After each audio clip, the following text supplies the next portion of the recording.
it last time. Sorry about that, guys.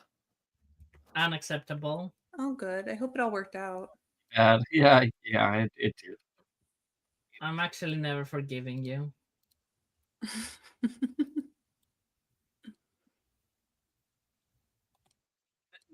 Next time I'll abandon my daughter. Don't worry. Okay, Next time you will what? I'll abandon my daughter. It's okay. Yeah. Yeah, I know it's truly important. The obvious choice. Yeah. What's more important, your daughter or this? Okay, well, what a great point, Lemon. Man, always spouting facts. I know. Lemon has 100% great takes all the time. One He's of got his all the many. he's got all the best facts, but you don't spell it FACTS, you spell it FAX. No printer. God damn. Midjourney really is eating with the new version, apparently, because like every Midjourney that I see nowadays is like really high quality. Every what? Sorry. Every Midjourney. Oh. Yeah, it's scary. I hate it. I wish it wasn't that good. Oh, I was talking to Miguel the other day. Miguel! How is he? He's doing very, very well. Very well. I'm really happy with him. I love Miguel. He sent me a bunch of images though because he's doing like a Greek play sort of thing. And He didn't send me anything. Okay, I am reporting him. So like the episodes start with the players in ancient Greece like watching a play. And then it transitions from the play into them being the characters on stage and it becomes like real. And he sent me these images of his like narrator and he throws up different images. Dude, I'm gonna share them with you because I'm like, damn. I'm cool. reporting him. How Here's dare that. he? And then this is the one that he like sends when the episode is ending, where she's like closing the curtain.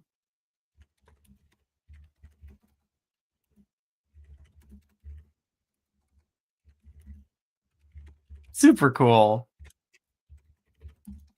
He's one of the few DMs that actually do like experimental shit, and I love it.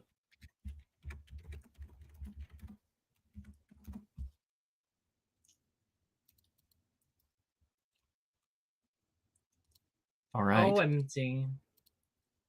Let's begin.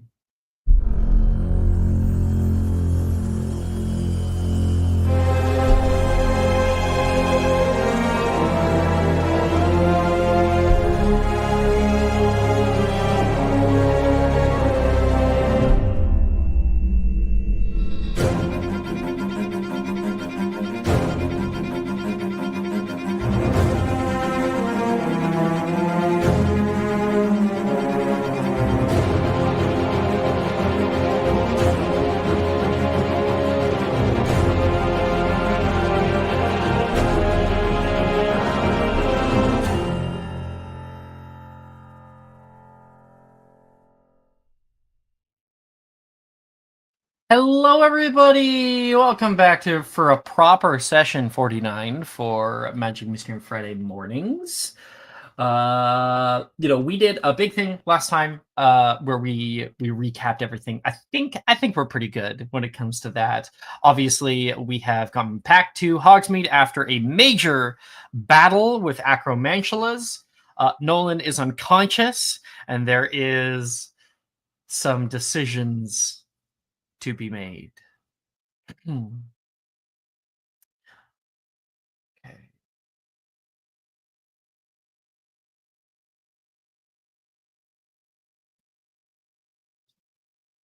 As you make your way back to Hogwarts from the village at night, the narrow path is dimly lit by the soft glow of enchanted lanterns that line the way and follow you.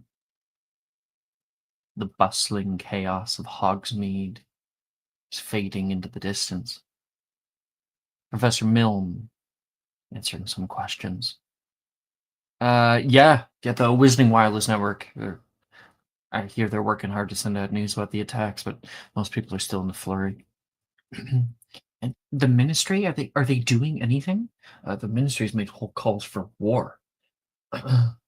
Your dad, Wilfred, he's been made the Commissioner General. Fuck.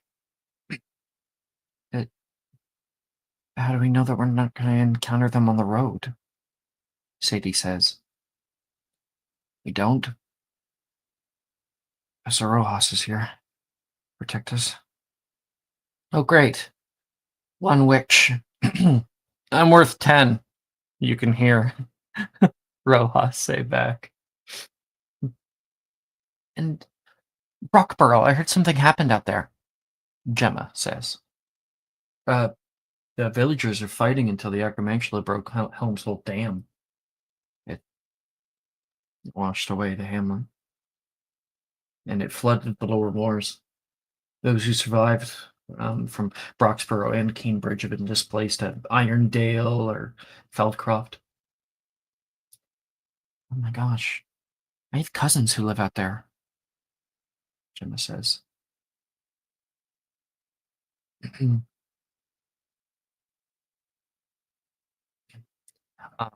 Nate, who's walking alongside, he's whispering to Logan. I heard something. Heard what?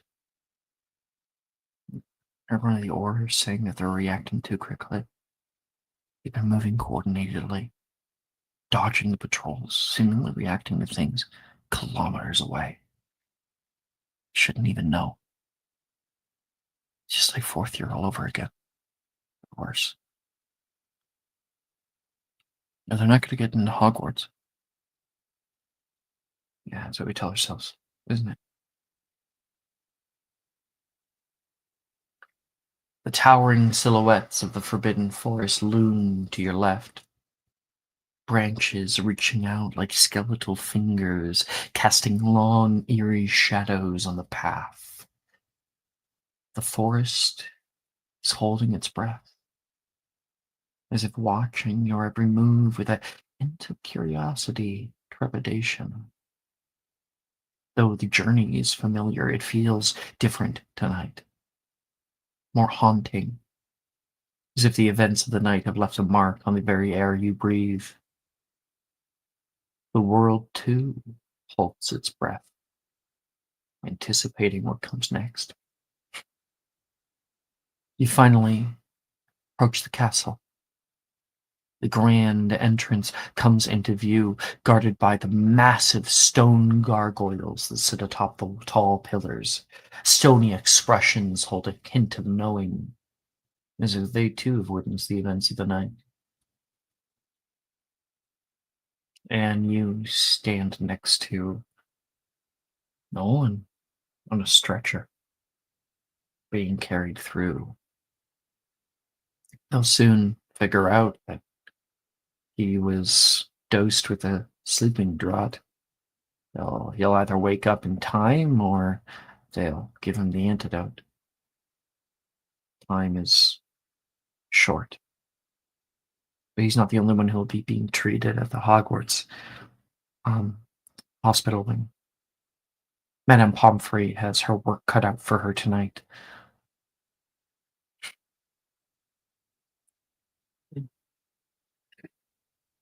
As you all step through the castle doors, the warmth and familiarity of Hogwarts welcomes you back, but with a new air of seriousness that you've only felt one other time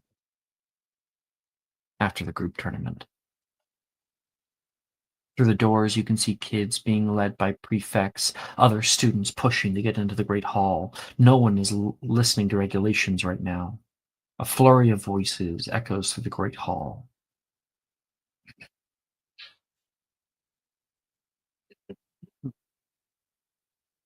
And Yeah, I think we should do that first. So, order, order, quiet down, everyone. I know you're all very worried. The student body begins to hush as quiet tone is struck through the great hall. Tonight, my beloved school faced grave and ominous threat.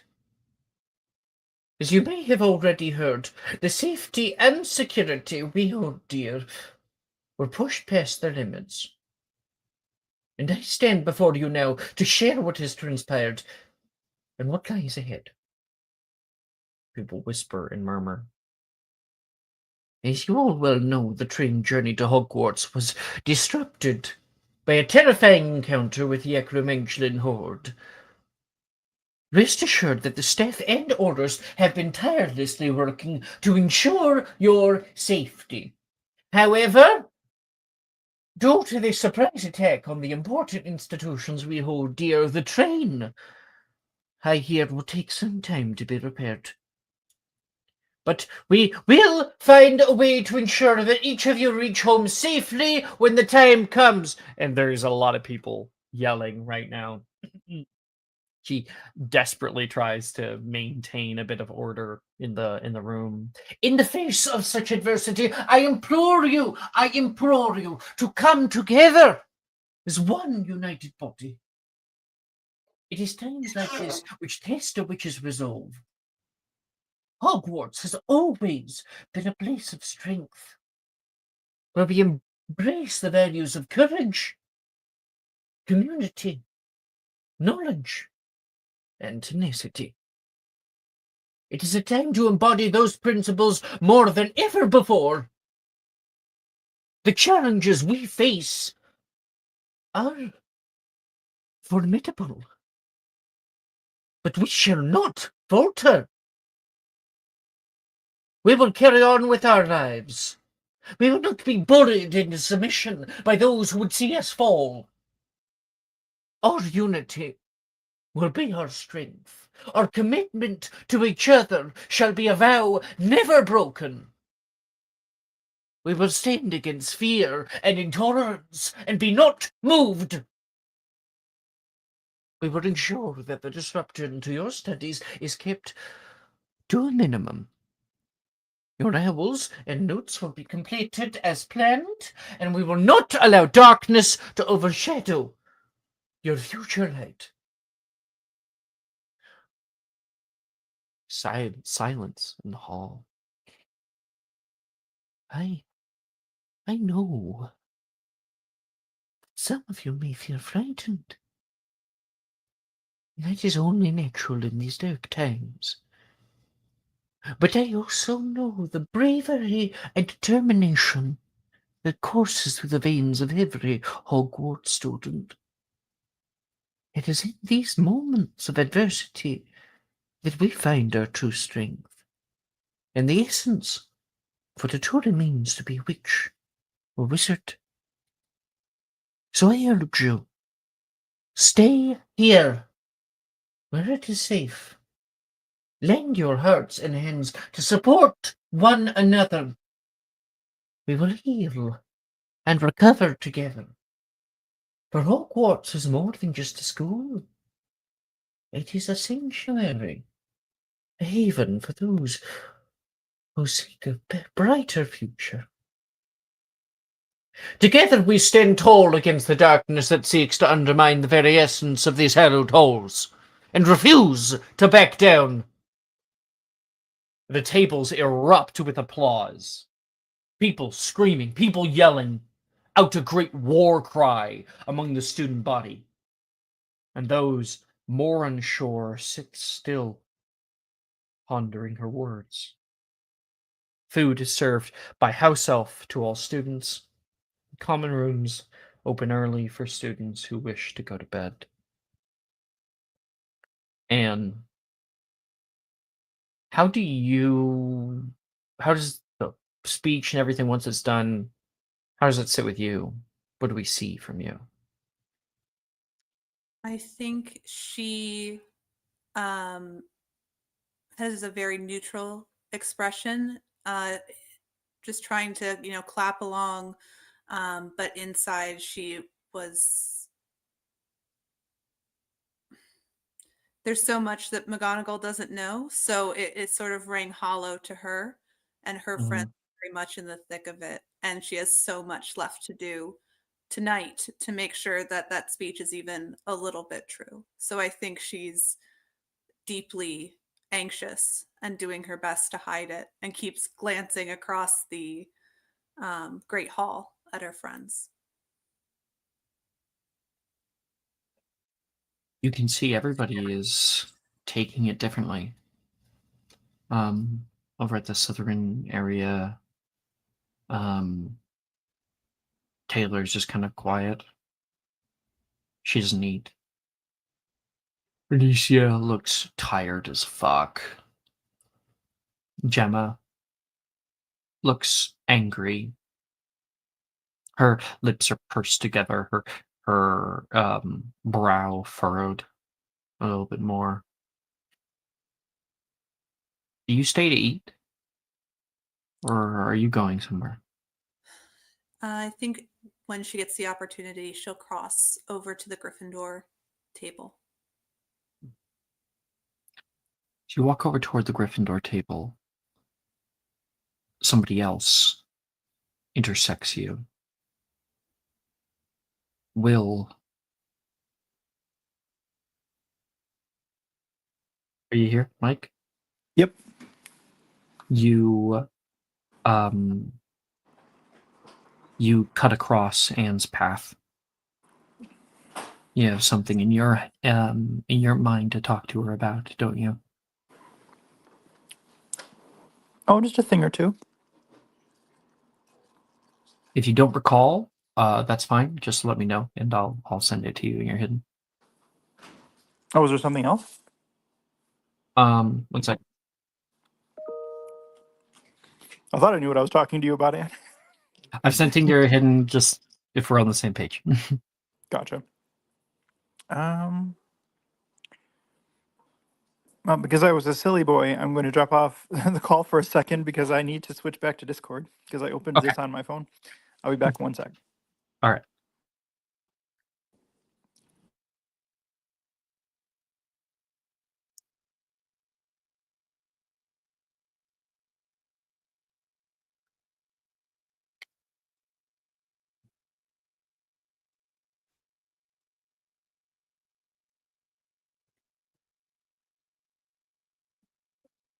Anyway, all right.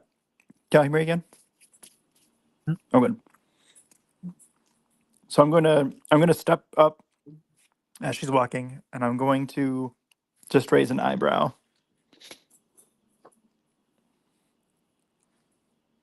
And stops. Will. Bit of a stare down there, I feel. Crap! Now I can't Yeah. hear anyone. I hate this. I fucking Oh, hate this. what? This is the worst.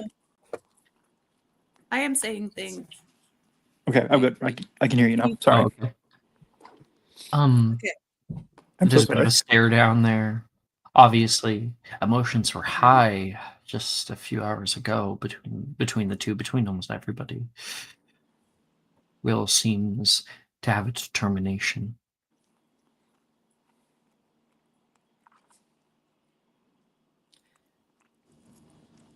Do you take her aside? Yes. And will follow. He's actually going to take you aside, but he's not going to start the conversation. He's just going to wait for you. Ooh, okay, intimidating.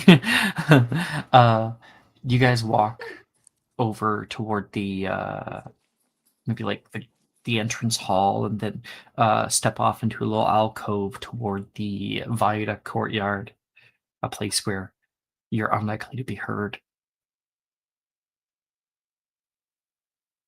Will stands there and stares at you. And just raises an eyebrow. Is there something specific you need to say, Will? Otherwise, I have quite a few things to do.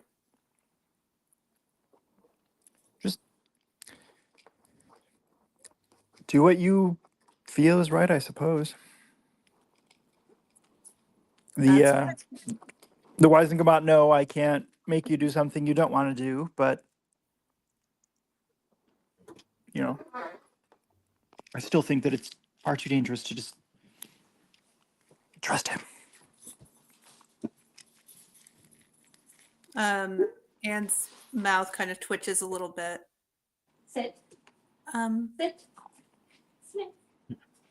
as it happens, I agree with you to some extent. You see a look of like utter confusion, like fly, like come over his face. Yeah, you're not entirely wrong. We never agree on anything. I know. And you can't imagine how much it pains me Hmm. to say that you are, in this circumstance, slightly right.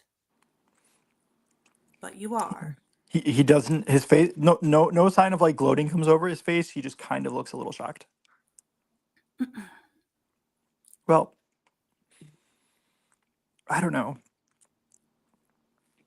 We could keep him asleep for another few years. We could wipe his memory. Alice knows a spell. Alice was actually who I was on my way to speak with when you cut me off. I think Oh, she's the only people that has everything, all of the options available to her in terms of casting. Damn well. It looks like Anne's had some time to think. Emotions were high before, but you're actually on the same page? right. Well, I'll let you get to it. Let me know if you need another draught of living death, I suppose. And he Oh, kind of like quirks an eyebrow, like, that is an option. yes, so many options. And Anne sounds deeply bitter. Exasperated? Yeah. No, I'd say like Bitter? bitter, but kind of smiles, pained, a little bit pained, and says, I'm still going to tell him what's going on before wake him up. He doesn't have his wand, but That's fair. Significantly less dangerous without that. indeed. And the potion you wanted help with, I am all in. Girl, you didn't Oh. even have to ask.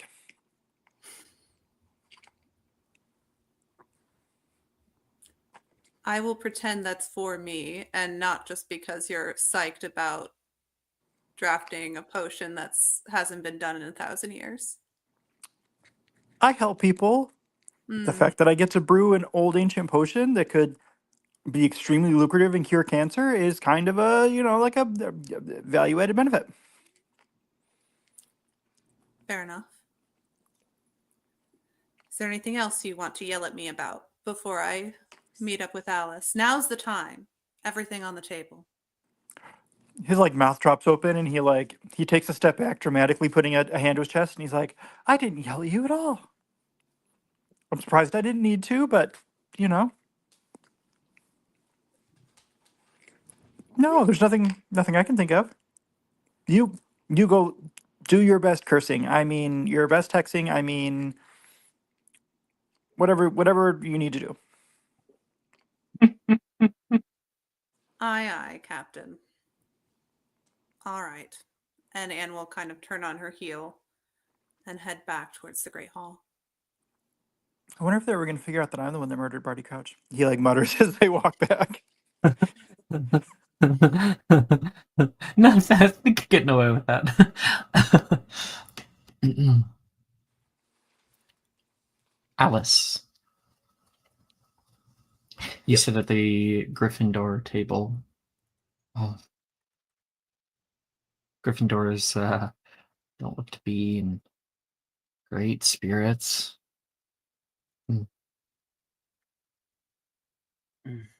One second. What about you, Sadie? Are you kidding me? This is my home. It's not like I have anywhere else to go to. Logan stays kind of quiet in the background. Darcy plays with his food. Glances over toward you a few times. Sally's like, well, I'm staying. All of us are. There's no way anybody is leaving when that train gets fixed. Don't know if you can make people stay, Sally. I don't have to make anybody. We're just not cowards. I agree with you that I probably won't leave myself, but See? So, let's stop worrying about it, okay? You're right, Nate says. I'll probably stay too. Sadie's here, I'll stay. And Nemessa, there's like he's trying to list off all the people that he cares about are here. And Logan, you're here. Oh, you care about me? Oh, nice. I'll touch you. Shut up. Anne appears. Alice, can I talk to you for a Oh. second? yeah. Sorry guys, I will be right back. I need to have a conversation. Darcy looks a little... I think a little suspicious. My hand on his shoulder. It'll be fine. Don't worry. You gotta keep yelling at each other again. We aren't going to yell at each other. Apparently some people heard yelling. Not necessarily that they heard it and the content of it.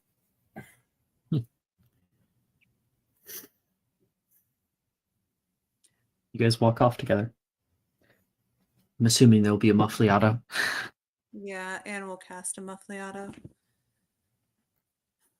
Alice, I've been thinking about what Mhm. you and Will said about Uh-huh. Nolan. And that we have reasonable belief that he would react negatively. I mean, I never thought he wasn't going to react negatively. But it's In a way that could be dangerous for us. potentially. And I can't reasonably, as much as I wish it was different, I can't reasonably ask you to trust him, no matter what he says. Even if I was able to convince him,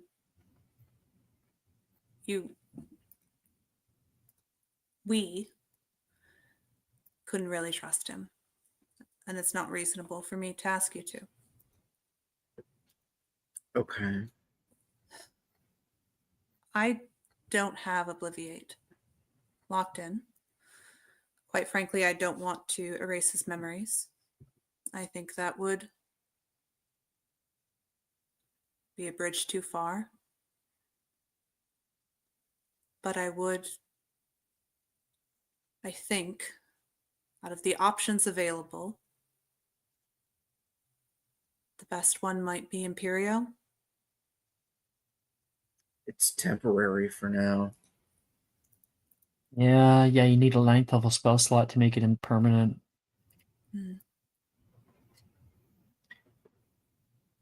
Keep casting it though. What's the highest duration you're able to achieve? 7th right now. So I think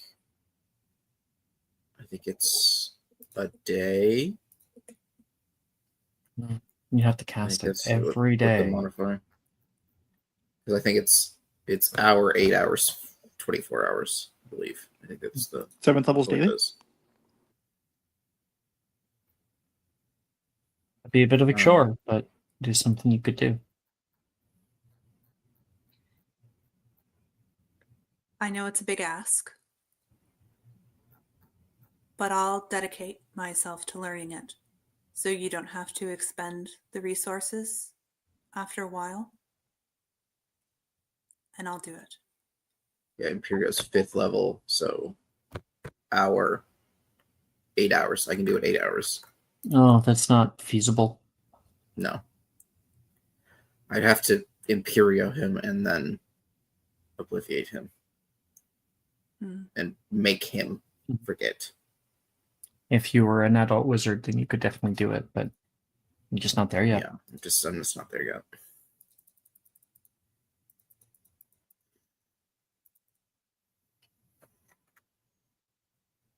So either it works for you and you can make him not go after us, or I will have to make him forget. That's sort of where we're at. Fair enough. We'll have to do it tonight. I can probably get into the hospital wing. Or we can sneak in. But I'll need you to come with me. Yeah. I'll go in. Perfect. Thank you. Yeah. Two of you move to go up to the hospital wing together. Out in the Great Hall, Edgar. Levi gets up early to go to your dormitory. He looks... You're leaving early, Levi. I think, most unsettling, he doesn't respond to you. He looks at you, lingers there for a moment, and just walks away. Hey, what's wrong? She's going to actually get up and follow him because it's a weird behavior. Mm-hmm. You follow him and catch up with him as he's walking down the stairs into the dungeons. Hey, what's wrong? I just want to get out of here. From Hogwarts? Yes, are you kidding me? This place is crazy, and all of you people are crazy for staying here. I'm gonna go tonight.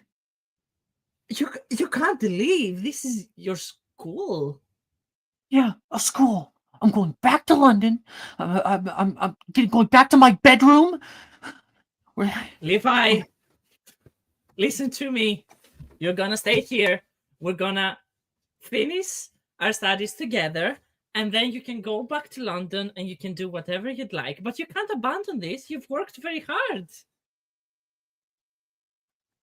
Edgar, there are giant fucking insects outside that want us dead. Okay. And everyone just seems like that's completely normal. It's not normal. I'm not saying that it is, but we can defend against them. We do have professors. We do have walls. We're not out in the wilderness. Besides, if it does help, I have inside information regarding their leader being incapacitated. What the fuck are you talking about? I just Insider had this... information. Yes, you know, You think I'm that dumb? You know, Gemma is a diviner, and so I asked her to look into Oh her yeah, totally. Like I'm gonna divining. care about what the fuck Gemma told you. He's going to pull away and go toward the dormitory. Maybe the worst thing you could have said. Edgar is not a quitter. He's going in. Okay. We cut to sort of like the next scene that happens in the dormitory as Levi is packing his shit. Okay. We will keep you safe. Have we not? Remember the tournament? Oh yeah, you specifically are going to keep me safe. Not me specifically, not just one person, but the whole crew. You know, Alice, Nimesa, Will, Ernisia. Nate is pretty good at dueling and healing. Professor Rojas. Why would any of them give a fuck about me? You barely have, and we live together. Levi, well, I just want to make something clear. You're the only Muggleborn in this house, alongside. I'm a half-blood. Oh yeah, that wasn't clear to me. Yes, no, I'm saying it as a good thing.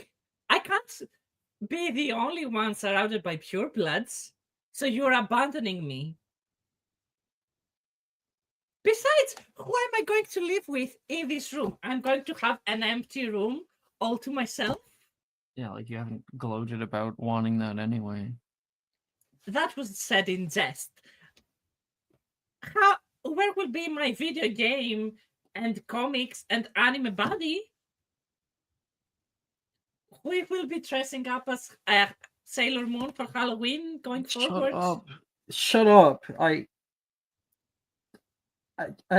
just can't stay here anymore. He sits down onto his bed. He's breaking down a little bit. Edgar will try to reach out and give him a soldier thing. Shh, it's okay. We're gonna get through this together like everything else.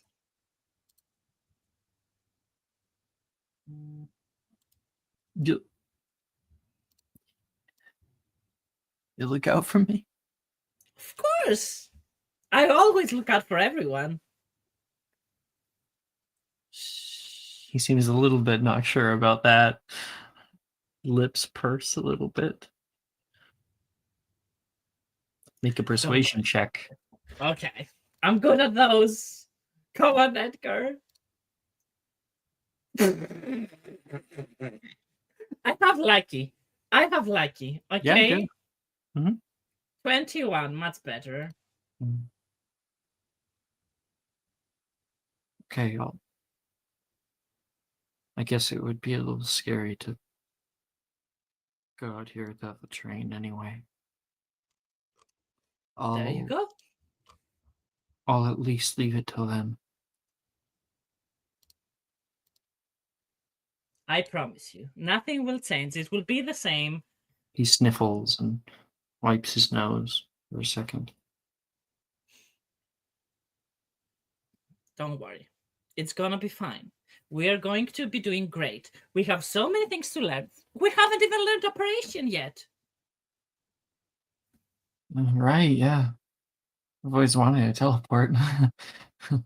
Oh, sorry. Apparate, he says, using the wizard term for it. Exactly.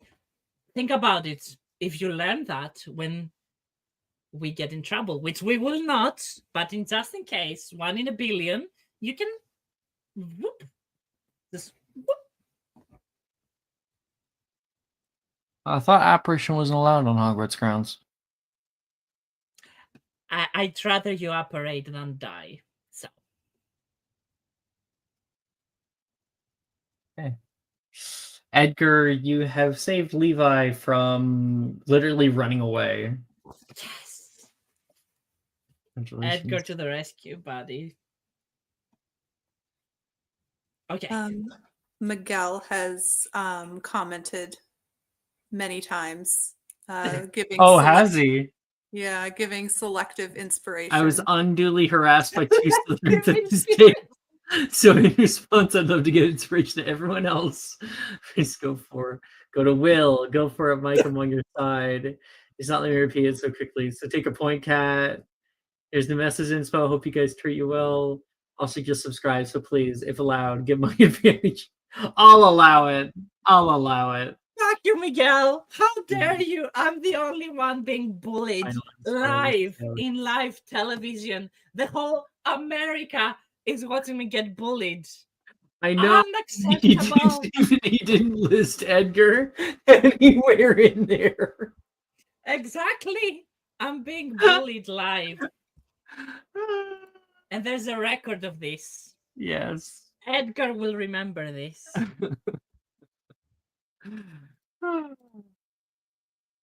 I love Miguel. Okay.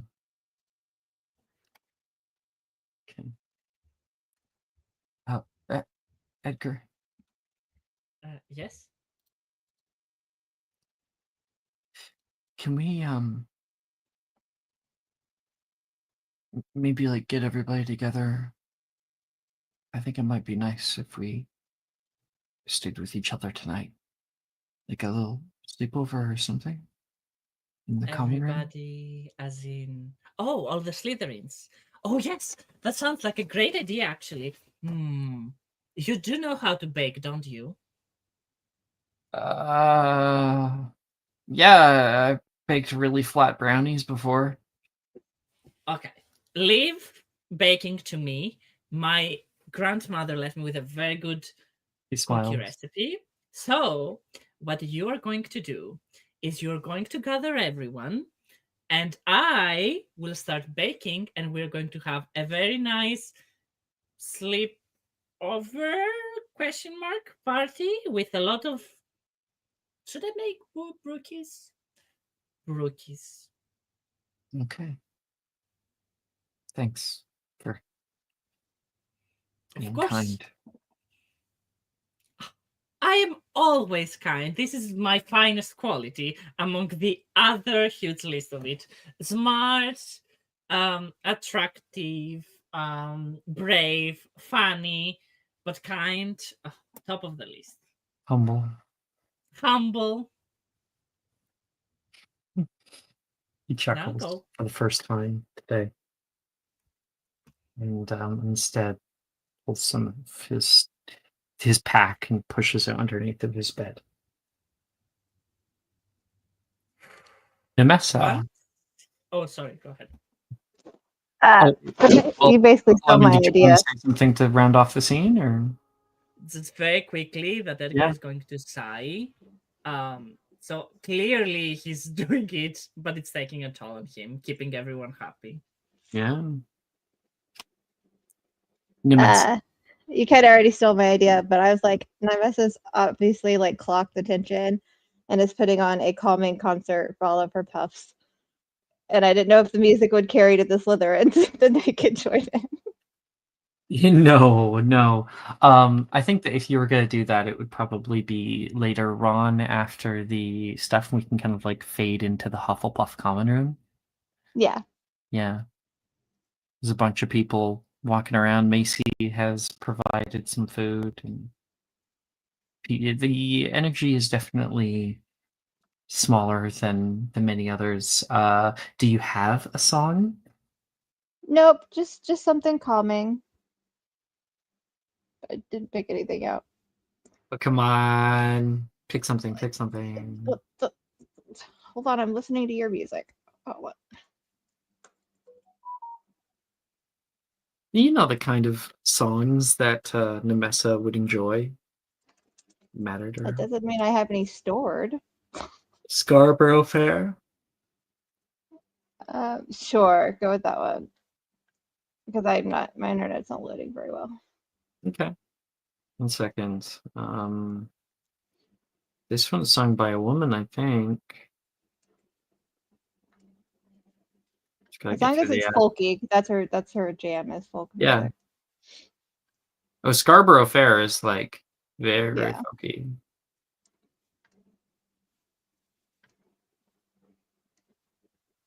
Yeah, it's really pretty.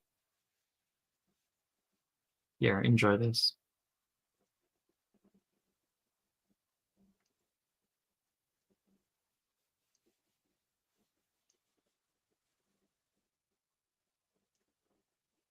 There. In the common room right now, Nemessa calms the emotions of most of the people through here. The boys are gathered together on the farther side of the room. We should go see him. Just let them do their job, Wilfred, Morgan says. Nolan will be okay, I'm sure. He was found in time. He's not dead, okay? Just don't like not knowing. No? Hey, Wilfred, there's something we should talk about. And then fades from there. bunch of the girls sitting around Amessa. Macy tries handing somebody a little pastry, and her hands shaking so much that she actually drops it into Delilah's lap. It's like, I'm sorry. Don't be, Macy. It's okay. Puts her hand up and kind of like rubs her side there. Rin is probably the most attentive to the song. She sits on a cushion, crisscross applesauce like she did when she was a kid, on the tatami mats at home, listening to Nemessa with. What do you play? You're playing right now a harp, a lute, a guitar. She has her guitar. Guitar. She's like staring, dissociating at it.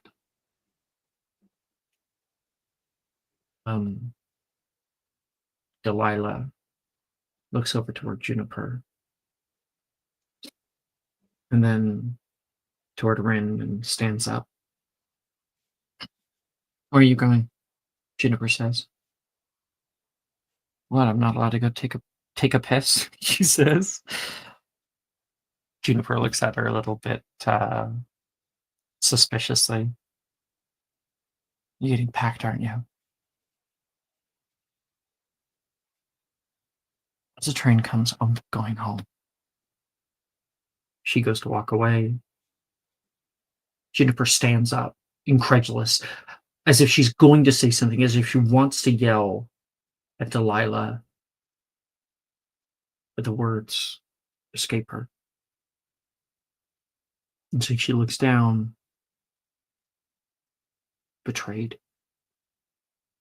She sits down next to Rin, puts her head on Rin's shoulder, and Rin kind of dissociatedly puts a hand over her and pets her hair. And Nemessa, your song comes to a quiet end. It's a little clap from your friends, but you're not the only ones here. It would also be like the younger years and the older years. They've been enjoying it too. When you finish, and Rin stands up. That was really lovely. Thank you. I find that music seems to soothe the soul when it's weary. Reminds me about when big storms would come, and we'd all huddle up inside, often tell stories or sing songs, pass the time. Well, that's Thank what you. this is, isn't it? She's A going big to storm? suddenly hug you. She's used to that, so she hugs Rin back. Everything's changing, Rin says. I don't know if we're going to make it through this storm. Not in one piece. You know, sometimes the prettiest rainbows come after a big storm. She sniffles a bit, pulls away. She turns around and can see Juniper. You're staying, right, Juniper? I wouldn't leave you in. Okay.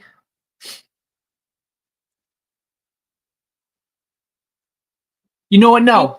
Go fuck yourself, you can hear from the far side of the room. I think with that, You can, my message. it's not toward you guys. It's like a separate argument that's going on. You can hear Morgan yell back like, "Damn, you don't have to take it so fucking hard." And they're arguing. That happens for like a little while in the background. You guys watch it. Go ahead, run away, little man. And he goes, "Fuck you, Wilfred." And Morgan. I still think I'm going to interrupt before that happens. That Nivus is going to stand up and give a little speech to the Hufflepuffs because she has a comic effect and can do that. And she's going to be like, I was there when the train fell. I was with Nolan when the train fell. We were surrounded, and she's gonna kind of tell him a quick, abridged version that, we were surrounded by acromantulas, and we're all still here.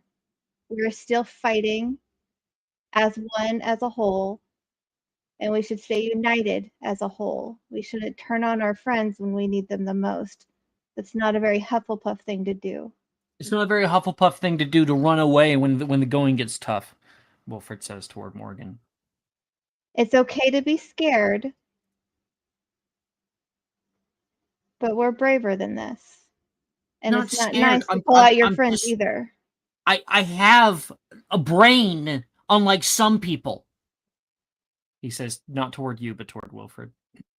Nolan, who was blind, did not cower in the fear surrounded by acromantulas.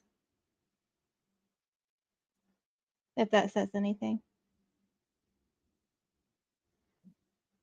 Yeah, I think that cut deep. No one's highly respected here. I have a family back home. I got things I need to do. I'm not gonna stay here and get eaten by giant fucking spiders.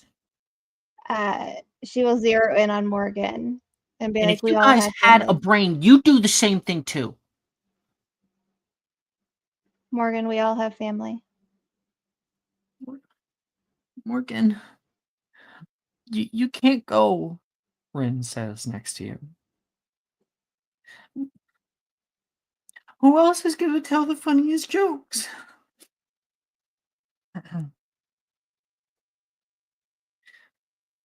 Please, Morgan.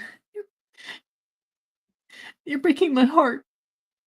Delilah's going to, Juniper says. But don't worry, I'm not gonna fucking let her. She doesn't get to run away.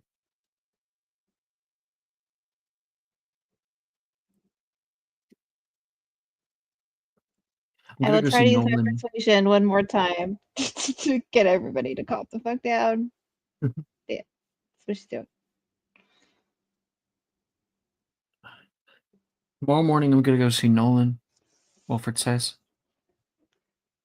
I hope he'll be awake by then. And I hope everyone, says toward Morgan, will join me. I'll be there, Rin says. Let's just stick together. We're a family.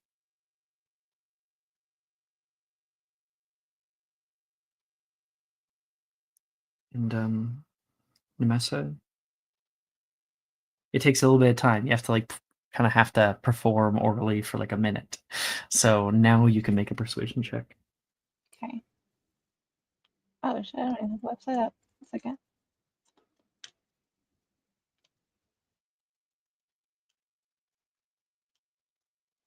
A 29.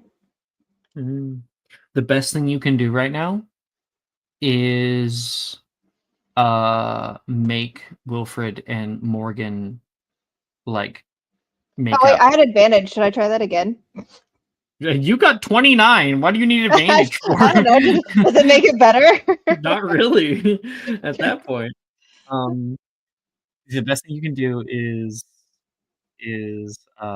make Wilfred and Morgan make up because they did say some pretty harsh things to each other. You completely cut out for me. I don't know. The best thing you can do is make Wilfred and Morgan make up right now because they said some pretty harsh things to each other. Okay, well then she's going to go to Wilfred and Morgan, and she's going to pull them kind of closer together and remind them that in tougher times, friends need to stay together instead of pull apart, and that Nolan would need both of them after the ordeal that they went through. Sorry for calling you little man. I'm sorry for insinuating you don't have a brain. You do. No. No butt. You have enough butt for the both of us. Morgan says. Wilfred snickers.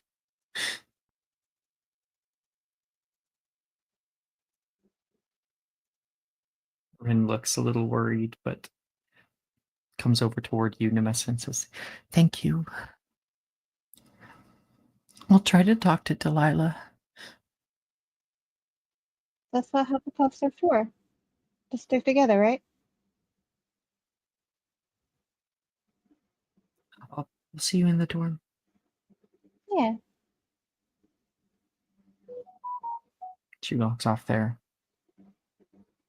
And the dormitory is starting to disperse. People are getting really tired. And even though many people are struggling, or will probably struggle to sleep tonight, I don't think Nightmess will sleep tonight, so she'll probably play a few more songs throughout the night.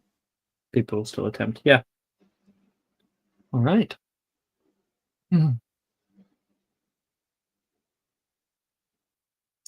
And Alice. Up the stairs you guys go. Through the long corridors of the quad. Until you reach the hefty wooden doors of the hospital wing. They're already open. The lights are low currently. And you can see, as you walk in, Madame Pomfrey and Professor Slughorn together. Madame Pomfrey is leaning onto a metal rolling table that has a bowl that has refuse like bandage, wire, tools, and blood over it. I can. Just keep a good eye on him. We can alternate the watches then, perhaps. Wish Miss Green was still here. She should get rest too. I perhaps I could go get Miss Pruitt. She might be willing to help. Oh, no, let her rest. Oh, something the matter? She says, seeing you guys walk up. Good evening, Madame Pomfrey. I'm sorry, I know you're probably terribly busy, but I was hoping that we could visit Nolan, see how he's doing. She looks down at the tools below her, takes it and wheels it out of sight. Yes, I have to get cleaned up anyway. And he's stable. Feel free. Just don't move him. Don't do anything stupid. Of course not. Thank you. Actually, Slughorn says, you and Mr. Anderson have a close bond. Yes. Oh, yes, Professor. Quite close. We might need some help. Want to keep an eye on him for 24 hours. The two of us are exhausted. Perhaps you could help with the watch. I'd be delighted, Professor. Anything to help. Oh, and I am going to go have a very short nap in Poppy's office. Couch is ready for you, Poppy says. And she points down to where Nolan is. He's in his usual bed. Nolan's here so often, he has a usual bed. Thank you. And when the professors disperse, Anne will muffliato herself and Alice and say, I'm not sure. I think you can only cast Obliviate so that it will affect at 5th level. So it will affect one memory up to 7 days ago, I believe. Does that sound right, Alice? That's my assumption. Yeah. I mean, I can. Are we certain one that's our more to highest it. level spell slot? What level are you No, guys? we are like 13, I think. So I think we have 7th. I'm trying to 7? figure it out. So I'm pretty that's sure we have 30 7. days ago.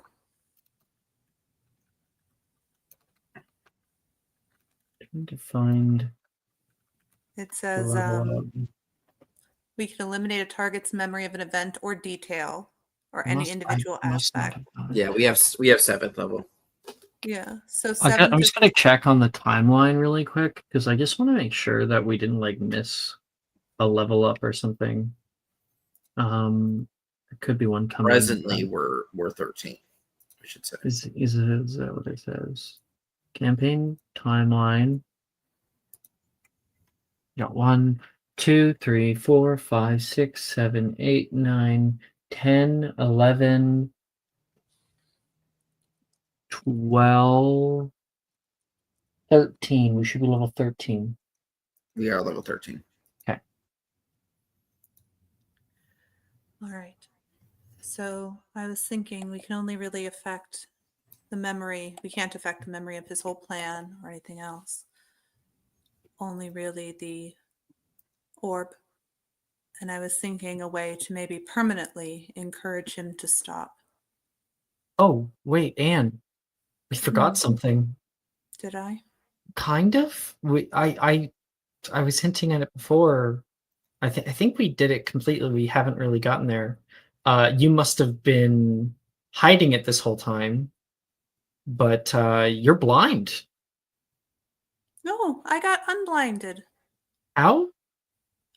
No, Nate gave me a potion. Oh, right. Oh, okay. I don't recall that, but all right. If you did, then great. Yeah, he like ran back in. He like ran. Man Pomfrey sent him across. Right, last he week went to the potion shop to go get it. Yep, because Will the cheap ass and wouldn't brew it. Just so you know, it won't be permanent. But My sight won't be permanent.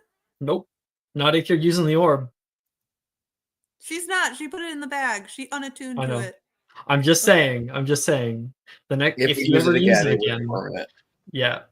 Well, it's kind of like so the Oculus potion can return sight to like normal.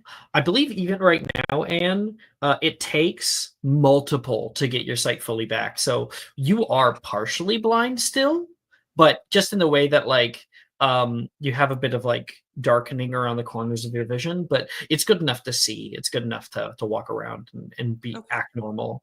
But you'll need a few more treatments to like actually get your sight fully back, and then it's important to note, yes, that if you use the orb again, then you'll need more treatment. Okay. Anyway, you Um. walk up to Nolan's bedside. Yeah. Oh, sorry. So we One do just it, to or- finish out the thought. Sure. I think the best way to maybe get him to stop is to adjust the memory to have the orb shatter. Oh, Oh, that's a Um, good idea, I think. that will end it. At least it's the most permanent way I can think of to end it. So, Yeah. I think maybe in the chaos he used it and it shattered, and that's what knocked him out. make it his fault. Yeah, I think that's for the best. I don't know if we want to put blame, but I think if we There's wanted going to to be blame whether you want it to or Right. not. right, it's not the intention, but that's what's going to happen. it has to feel real. Yeah, just make sure it's a huge magical explosion type thing. Hmm. And then you Alright. wonder, why is Will's voice talking to you? No, was Anne's wondering- haunted by Will constantly, so that makes sense to her. She voices that out loud. Okay. With that, Will's going to take off the cloak that he was Should we wearing. do it when he's still asleep? He'll probably be less likely to fight it if he's asleep. We'll just retcon the Muffliato, so Bill can be here too for now. Oh, was Will here for real? Yeah. Yeah, Will is here. Fabulous. Hello, Will.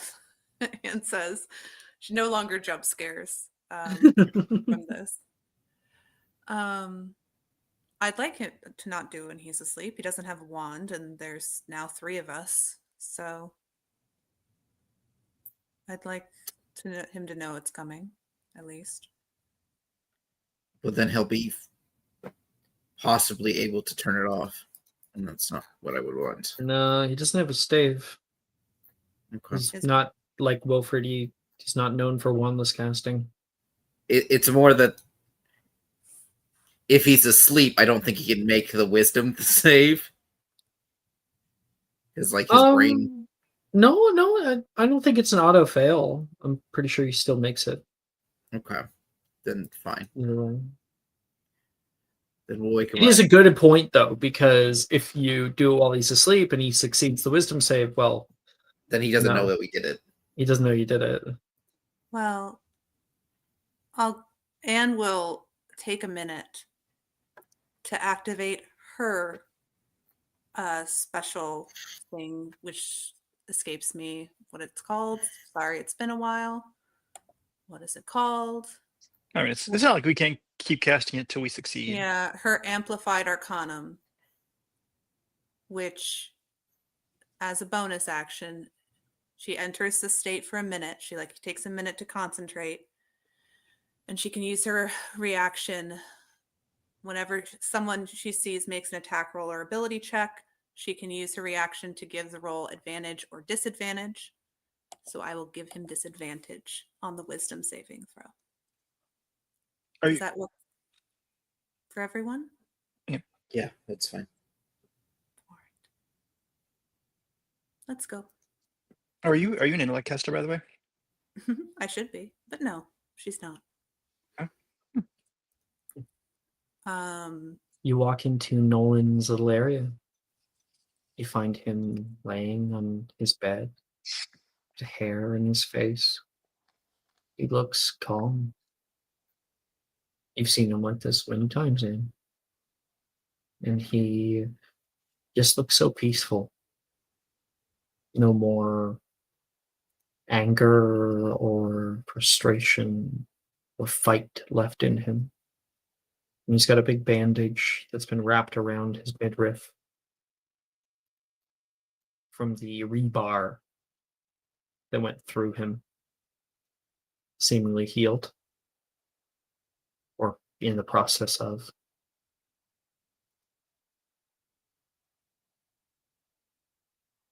And we'll recast Muffliato on them.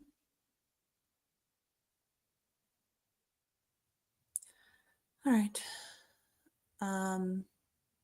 What do you think, Will? Will renovate work? Oh, no. I'm not against one of my potions. They need the antidote. Hmm. Why die? Unless you have it, this conversation is likely moot. We'll just do it. He like puts a hand into the bag with the cabinet in it, ruffled around for a second. Here you go. Delightful.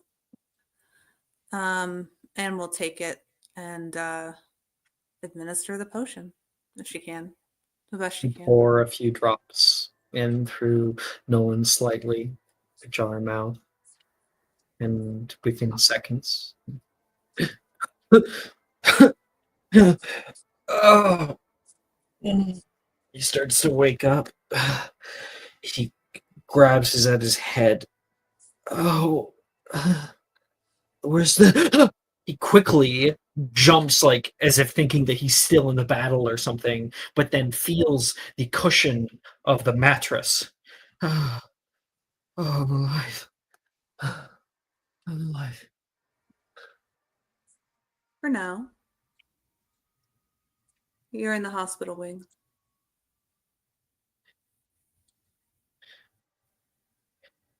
And the orb?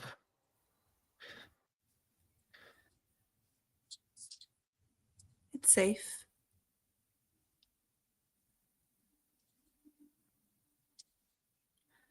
Takes a deep breath in relief.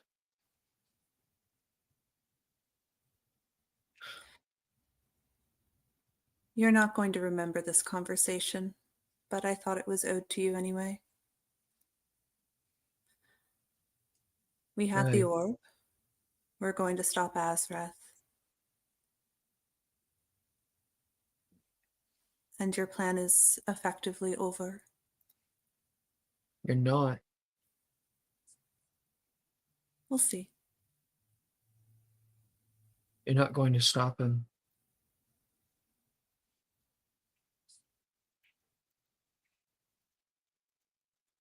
I disagree. We stopped you. He nods. You're right. Maybe he'll surprise me. Maybe. At least I know how much Linnea means to you now. How much I mean to you.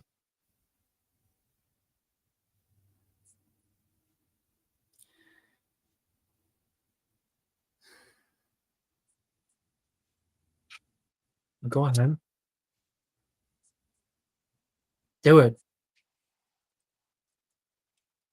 I deserve it, don't I? You do, actually. But Closes his eyes. Puts his head back. Grimaces. He knows he can't do anything to stop him. He said as much prior the other times that you confronted him. He knew that if this were to happen, if he were to be found out for what or who he was. Actually, I think you'd have a question. How did you remember?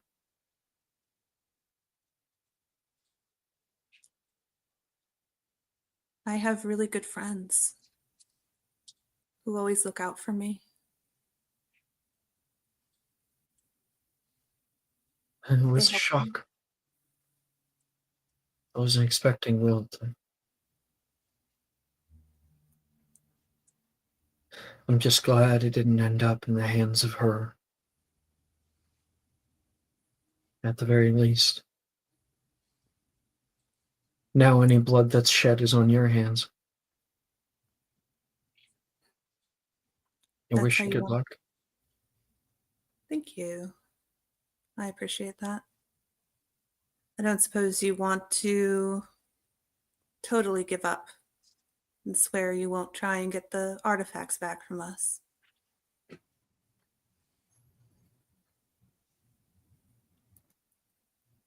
Hail Mary. You're going to wipe my memory of them, aren't you? You're not really giving me another option here.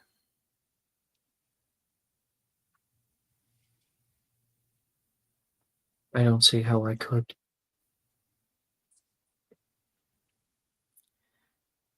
I did my best. He cries a little bit.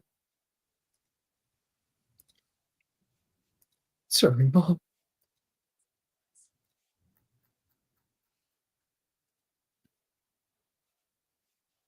There's Puts a his head back, ready to accept what is to come. Anne's going to look at Will and Alice to see if she's going to mouth potion to see if they have an opinion on her sharing that information.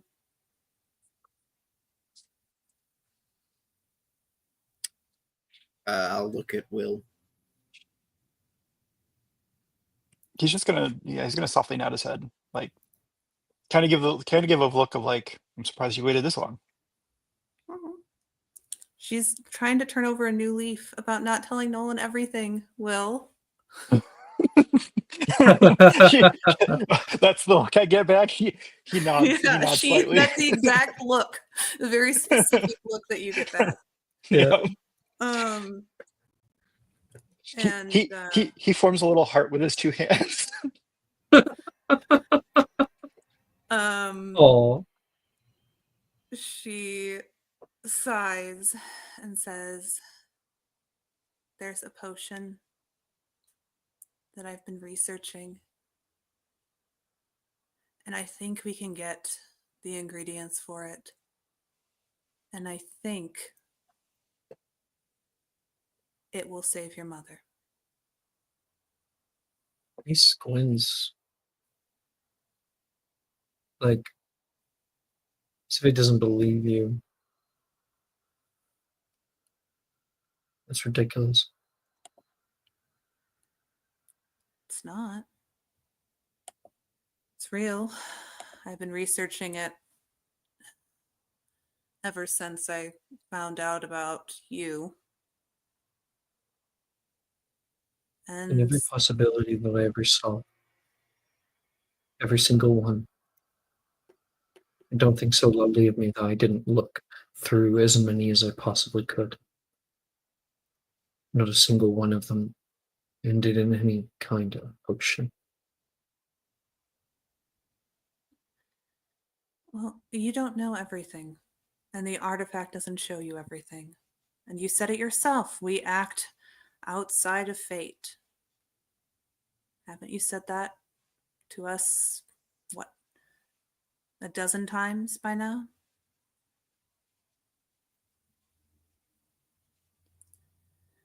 To think of it, we wouldn't necessarily have pushed ourselves quite so hard if you hadn't created the circumstance in the first place.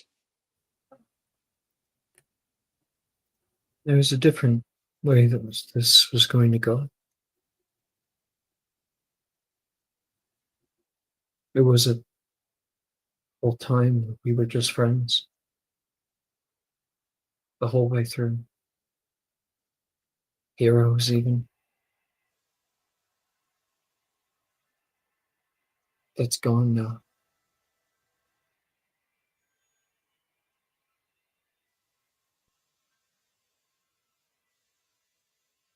You can make a persuasion check if you want, Anne. I think Nolan thinks that whatever the heck you're talking about with this potion business is nearly impossible.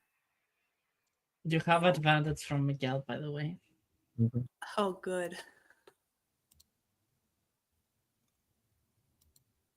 15.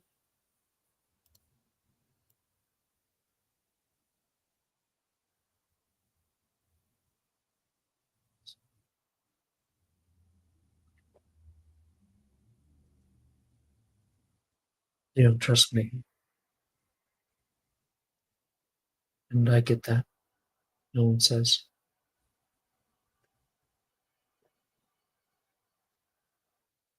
I'm sorry. You might not believe me, but I am.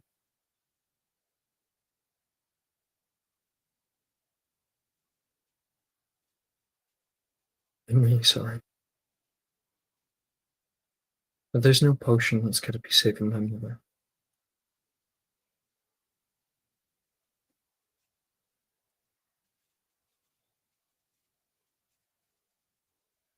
Well then, I'm sorry too.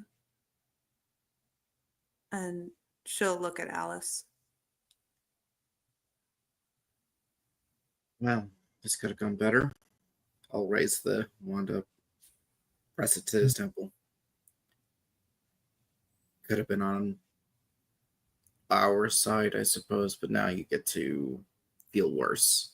And I will cast Obliviate. And I'll give him disadvantage on the wisdom save. Are we able to do that? So Anne spent a minute going into, it's called Manipulate Arcanum. It's one of her features as a charms caster.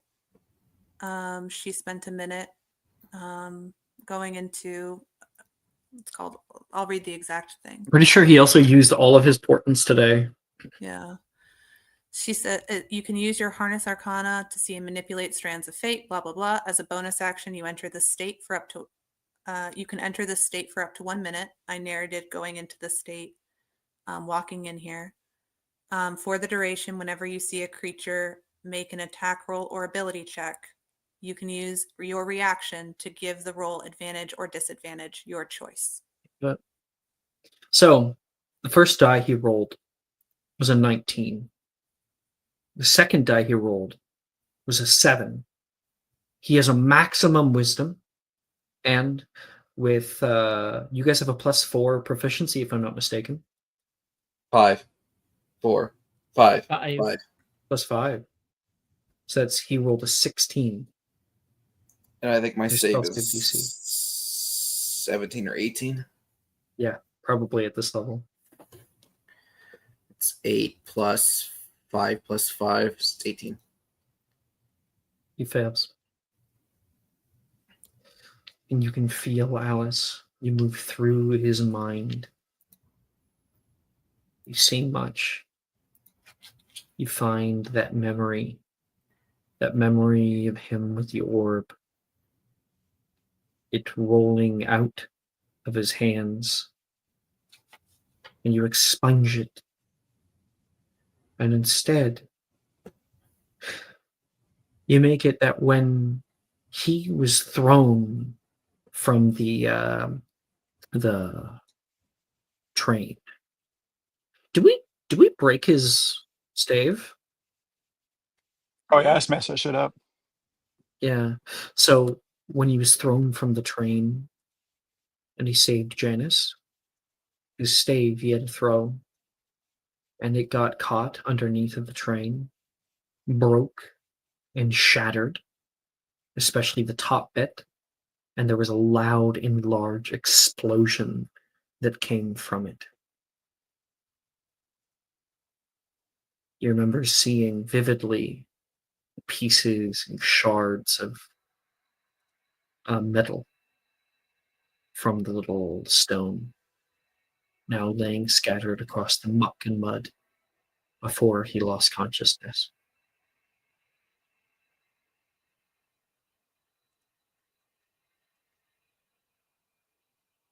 And when Alice pulls her wand back away from him, he's a little disoriented at first.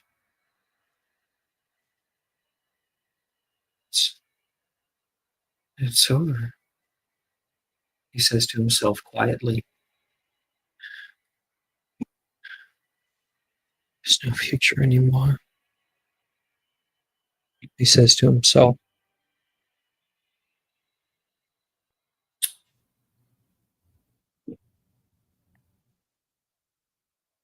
I can only excise a specific memory, so I just look at him like, better hope that potion works then.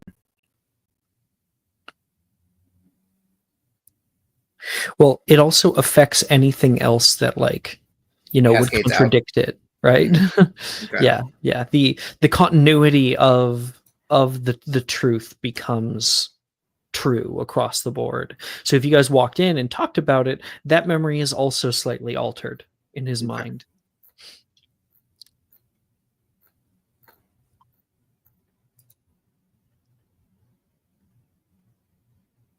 Anne's just gonna get up and leave without saying anything.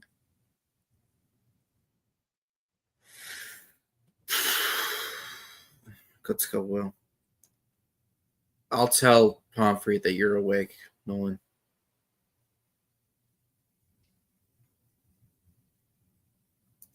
If anyone can bake that potion, succeed, it'll be me.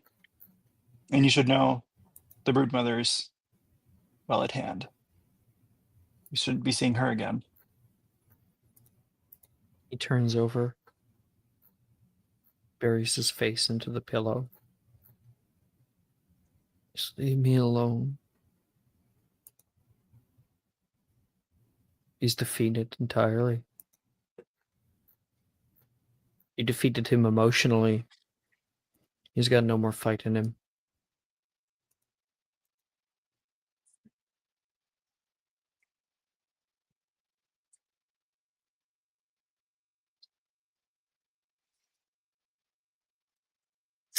Alice takes no pleasure in emotional pain, unlike physical. So she just sort of turns and walks away. And we'll follow suit.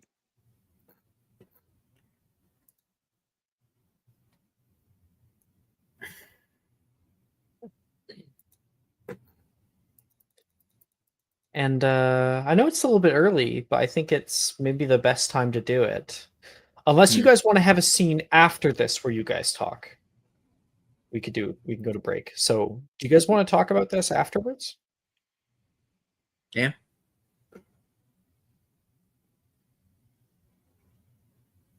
Do you want to talk about it? If Anne returns to the dormitory, Edgar is going to talk with her. Oh yeah, that could be good. Maybe after the events of the day, Oh. we should get the gang together. Yeah, there's lots still to figure out. Okay, we're gonna transition then.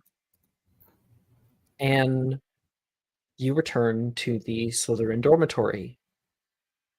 And it's at that point that you walk into the common room and see all of the people in your year have like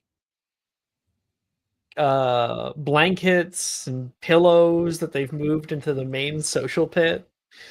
And people are enjoying like cups of hot chocolate together and whatnot. And Levi perks up. Brookies. And Gemma Levi. perks up hearing your name. Oh, there How she is he? is. Gemma asks. Awake, which I think is good.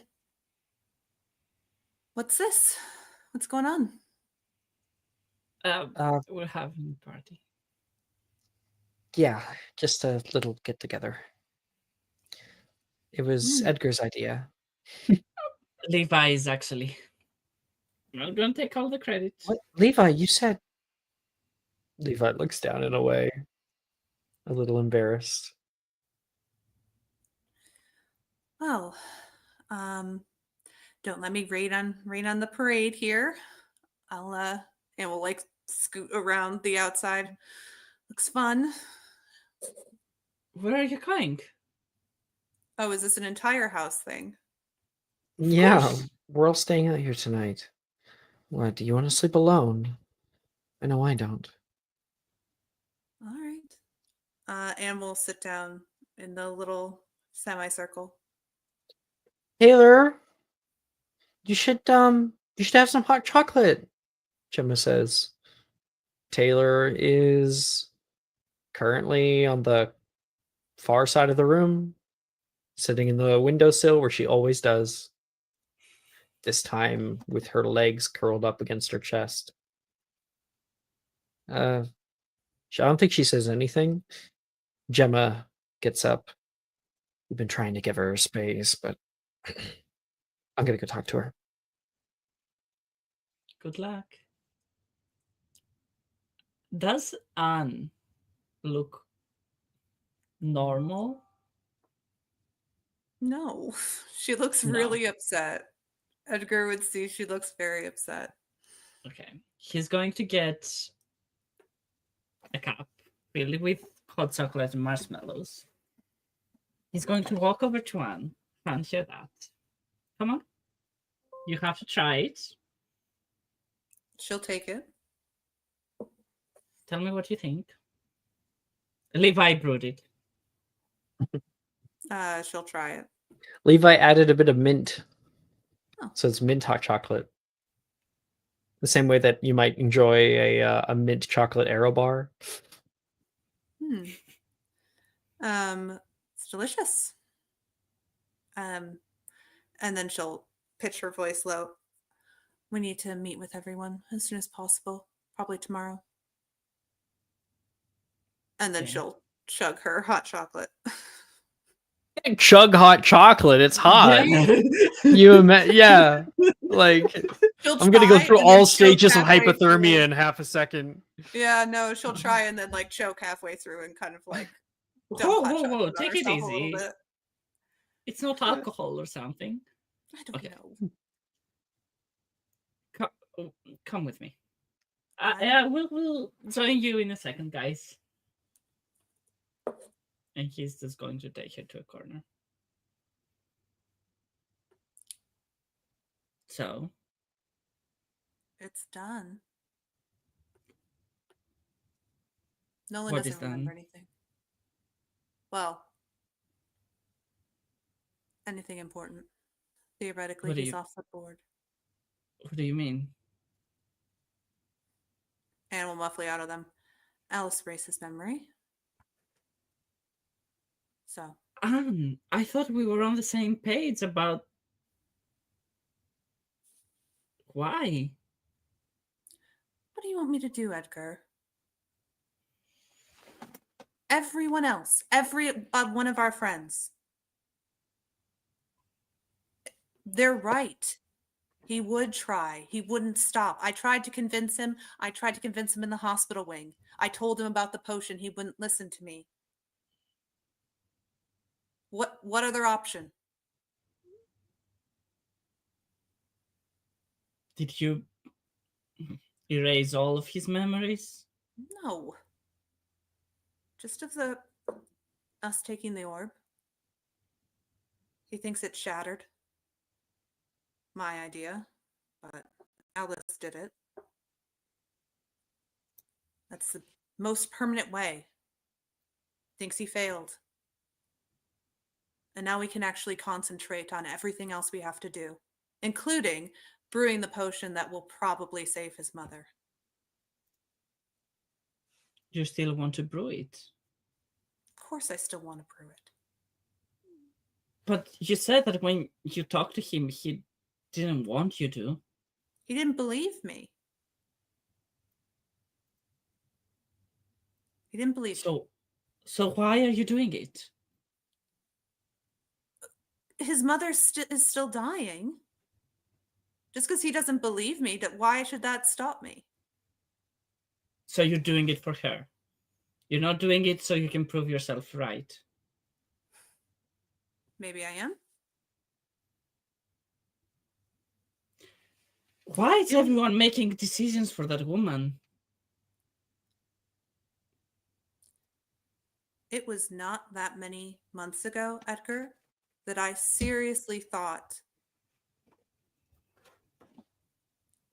that I had a future in that family. It felt the way they are together. I love it. I loved it. That's obviously not going to happen. Obviously. But I can do this. I can fix it. So why shouldn't I?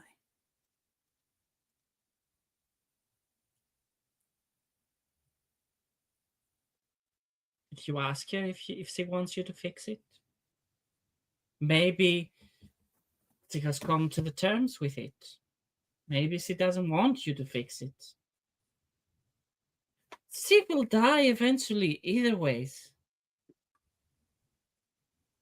That's true. It's another thing helping a friend save their mother, and it's a different thing brewing a potion so you can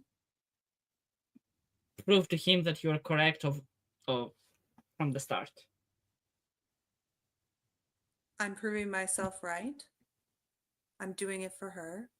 And quite frankly, I would have done it for Nolan. The Nolan I thought existed. The Nolan I was in love with.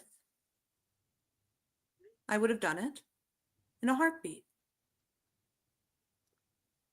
Well, I don't see why that has to change. If you don't want to help, don't help.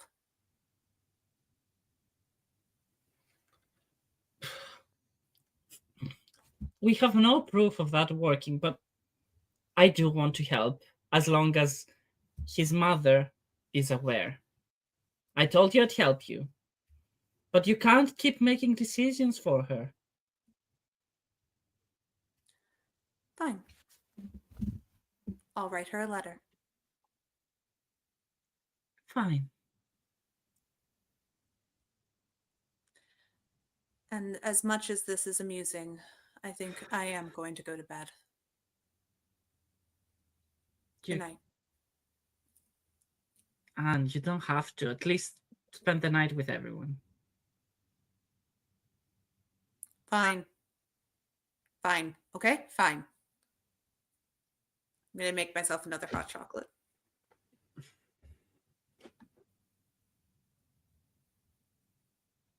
And she'll All go do right. that.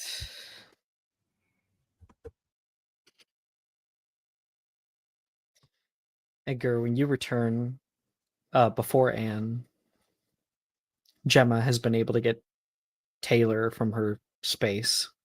Just sit down. Fine. You know, a little bit of help will go a long way, Arnesia. Dude, I'm too fucking tired to care right now. Gemma says. Edgar, you're Yeah. back.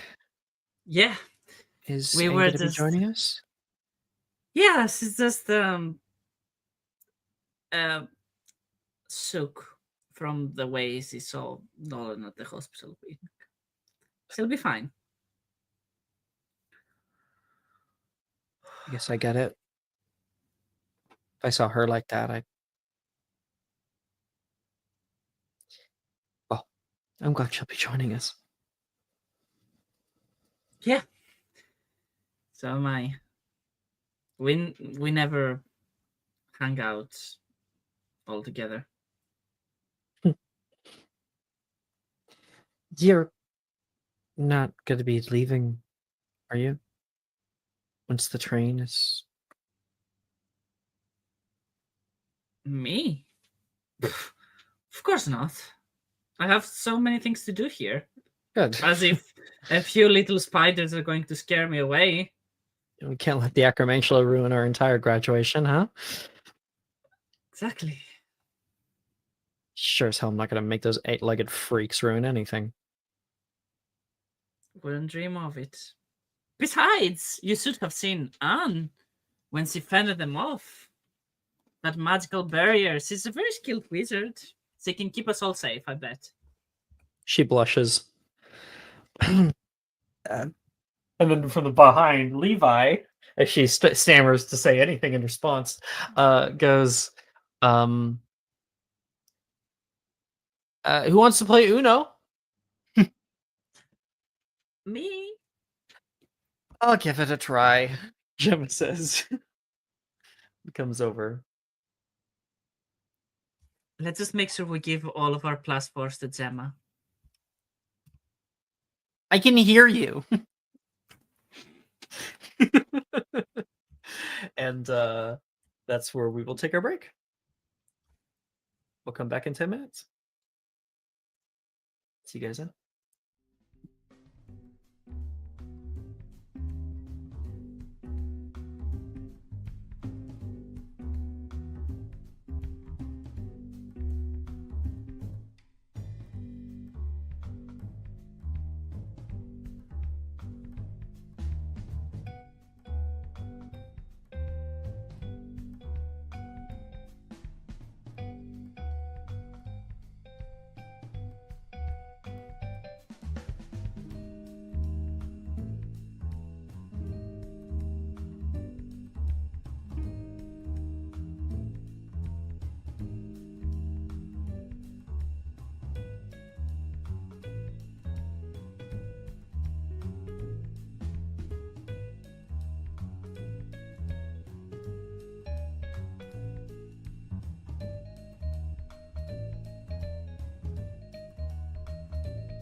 Hello.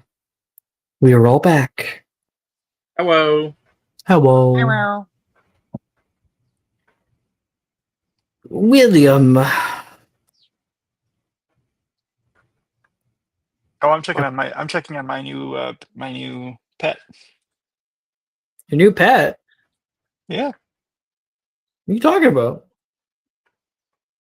Oh, well, I Unless you have something planned. Other planned. Oh, I understand. I understand now. Yeah. Um I think your girlfriend might be a little bit worried about where you are though. That's fair. That's fair. Might be a good idea to say hi, Yeah, seeing as let's you go say hello. disappeared like in the middle of dinner and she has not seen you. Oh, that's true. That's true. Get back up to Ravenclaw Tower. What's the mood And, like in this one? Huh? What's the mood like in this one? Not great. You walk into the middle of the said argument. There's one happening all over the fucking place. Are you fucking kidding me? Of course not. It's not like Drusilla's going anywhere either. You can hear Janice say. There's nowhere else that I would rather be. No, I'm not going anywhere. I wish I was as I wish I was as courageous as all of you. Billy says. I have to go. My parents can teach for the rest, and I can come back for notes next year, and then I can see you all. Sorry, Drusilla. It's fine. Drusilla says, very, very calm. You do what you gotta do. You know? It's a kind of a terrible way to ruin your career, though. Where the fuck have you been? Drusilla says, seeing you walk in. I was talking to Nolan, the boy who got blasted in the face before we were attacked by spiders, girl. Would have been really great to know that earlier. Well, everyone was going to see him. And, You always do this. You just like disappear without a fucking word, ever. There's occasionally words. You think it's times like this that I might actually, need you? But apparently you need nobody. That's not true. He looks genuinely upset. Janice is like, come on, Saoirse. Let's go upstairs. Kind of want to see this. No, you don't. Saoirse walks her upstairs. Billy leaves very quickly as well. Seemingly the boys are up in their dormitories or something. You're not sure what they would be taking out of all this. She stands up, crosses her arms, looks at you with very upset.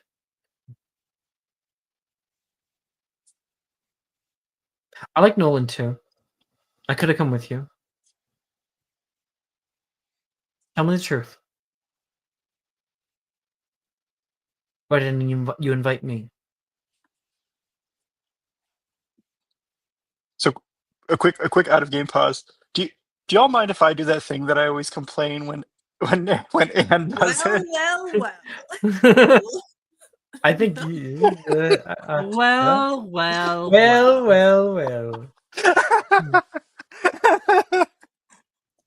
I think no one is going to be upset at you. Will. Let's continue with this. I think people are going to be upset with me, but I don't think it's going to be actually upset with me. Yeah, in character, maybe. Out of character, no one cares. Well,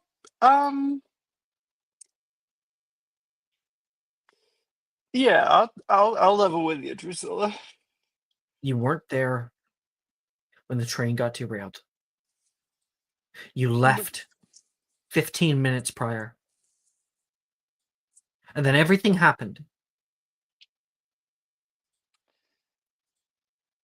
Out of character, she knows about the artifacts, right? Nope. Kept her No? out of the loop. Oh God. So okay, so sit. We need to sit down. We should sit down. No, I think we're fine. Right here, right now. Well, you know how you told me before about your your minor affliction? Is that what this is about? No, sort of, but no, nothing to do with you. Um, Who is it? it's no one. What? Who is what? Come on. Hard time, you just kind of leave out of the middle of nowhere. My affliction. I get it. Well, no. It's not that. It's not that. You're not so dumb to see. But I think I at least have the I should be given the respect to know who it is. It's not a who. It's a what's. She gives you a really weird look. He's gonna reach into his bag and pull out the healing rock. The fuck is that? Uh, school's organ. She sits down. He's gonna put on gloves and then he's gonna pull out the eye too. Might be a good idea, actually, not to have this in the middle of the common room anymore. Yeah, like I said, maybe we should talk a little somewhere a little more private. And the two of you do. We can cut through most of the explanation. Is there anything you wish to leave out? Azreth, for instance? No, I'll even tell her about him. Fuck it. Everything. I'll give Ellie the satisfaction of even telling her about him. And So you and just to be clear, you're not secretly holding one of the school's relics too, right? You're not doing anything weird like trying to curse us or anything, girl. if I was, I wouldn't be hanging around here, that's for certain. That's true. But no, yeah, that's mostly it. We all swore to secrecy. We wouldn't say anything, and then then people Gives you got relief that you're not involved. And cheating on me. I would never cheat on you. How dare you? He actually, he again. I said that kind of flippantly. He actually looks a little bit upset at the thought, and then he puts his hands on her shoulders and he's like, "I love you." People do stupid things. I guess it was just a bit of insecurity, she says, folding her arms in front of her, shoulders raised. But no, that's fair. Now I guess I get why you've been disappearing with Anne, Nemessa, and Alice. Oh yeah, You have a lot of friends who are girls, okay? Now that you mention it, disappearing with a bunch of ladies is, Yeah. No. She takes a deep breath. This I weirdly no, makes none of less them, no. sense and more sense at the same time. Yeah, no, none of them. No, no. They're friends. They're only friends. Good. I would hope that you would tell me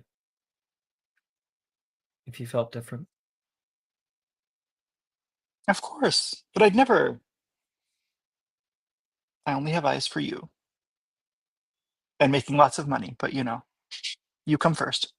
It's a second mistress in a relationship. Money. Oh, speaking of which, is it not of money, but of the more important thing in our relationship? Is it about time for another potion? Everything's been going on so fast. I haven't really had much time to even think.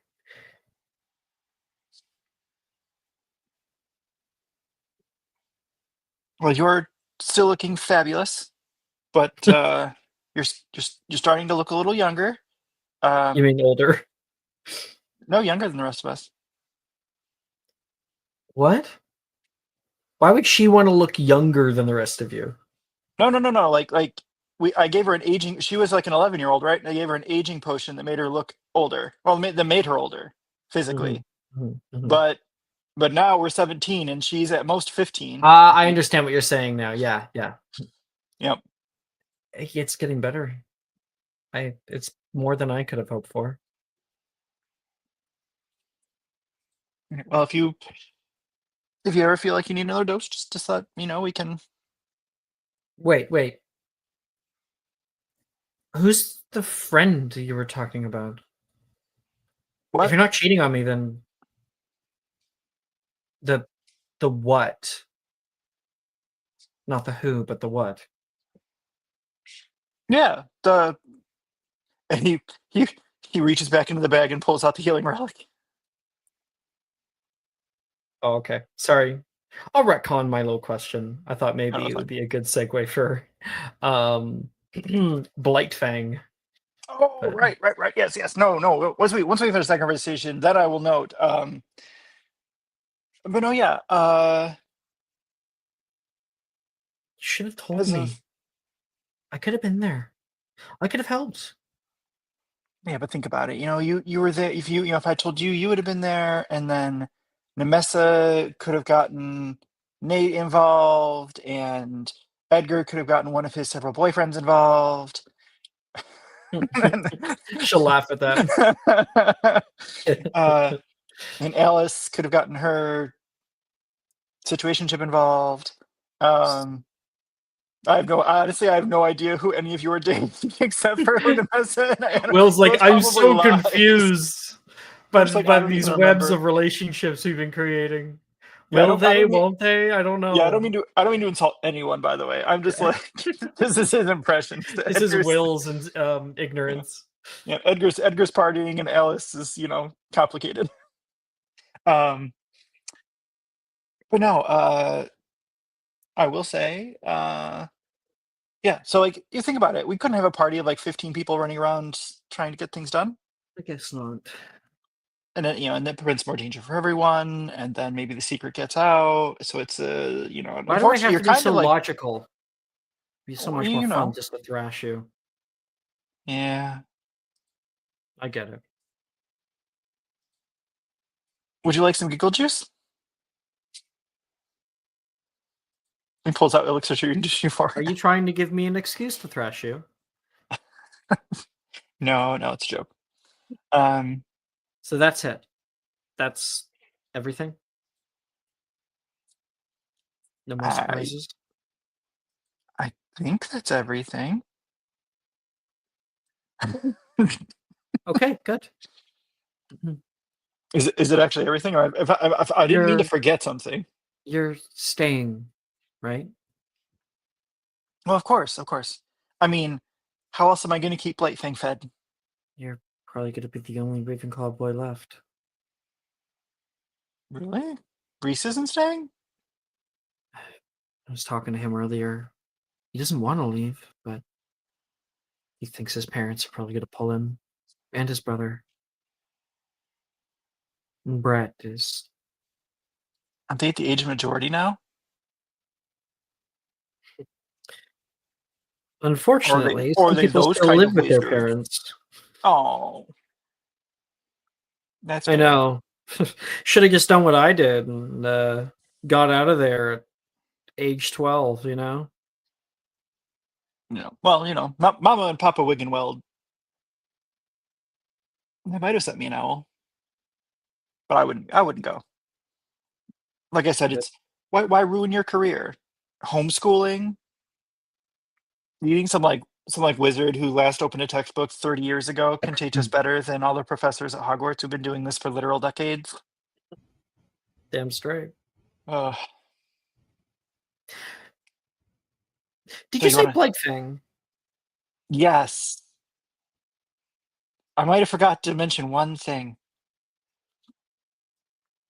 We transition to Will walking into Drusilla in his like little mansion and resting now because like the small charms would have ended.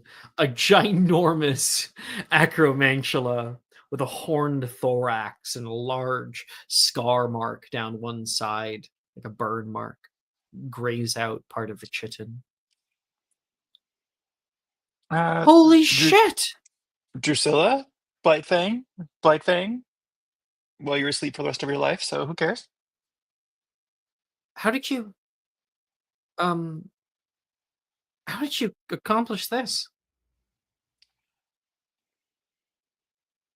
A well-aimed draft of living death, a Damn, a really fortuitous well-aimed flight one. potion, and scaring off approximately 50 spiders. You could have died. Maybe. No. What? She looks a little No. upset about that. You, Acromantula venom forever. You know how expensive that is. Ooh, okay, that's actually a really good argument to make to her. She's like, I'd probably risk my life for that too. In her head. But she can't let you know that she's thinking that. I know it was risky. Your life I probably matters shouldn't have done more. it. Your life matters more to other people apparently than it means to you. That should mean something. Yeah, I should be more careful. But now we don't have to worry about her. And hopefully without her, the colony will, she can have more broods. You're alive. Exactly. Well, actually, she could potentially still lay eggs, but she's asleep. Female acromantula can hold genetic information within them for years until they're ready. And that is true of all spiders. Out of character. I wonder how much we could sell acromantula eggs. No, I shouldn't think about that. No. This is That's illegal enough. terrifying. Yeah. But also we're gonna figure out like someone on the black market to buy all these goods. Draught of Living Death is mostly used on people, designed for people. We should chain her up, just as a precaution. Oh yeah, you're right. You're right.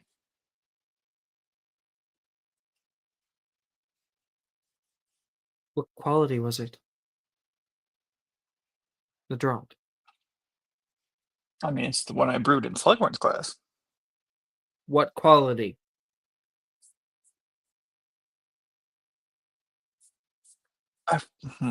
One sec. It was exceptional as always.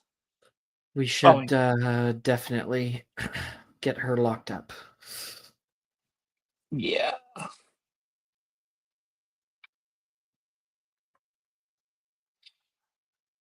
The statement "you survived" probably isn't going to last very long.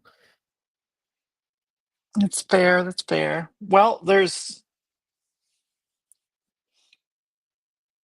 let's see. I'm trying to think of a place where we can go to get a sufficient amount of metal to Veriverto into chains of sufficient thickness. Oh, we could steal the Great Hall doors. I was thinking we could Veriverto some cans of trash, but the Great Hall doors is also an option.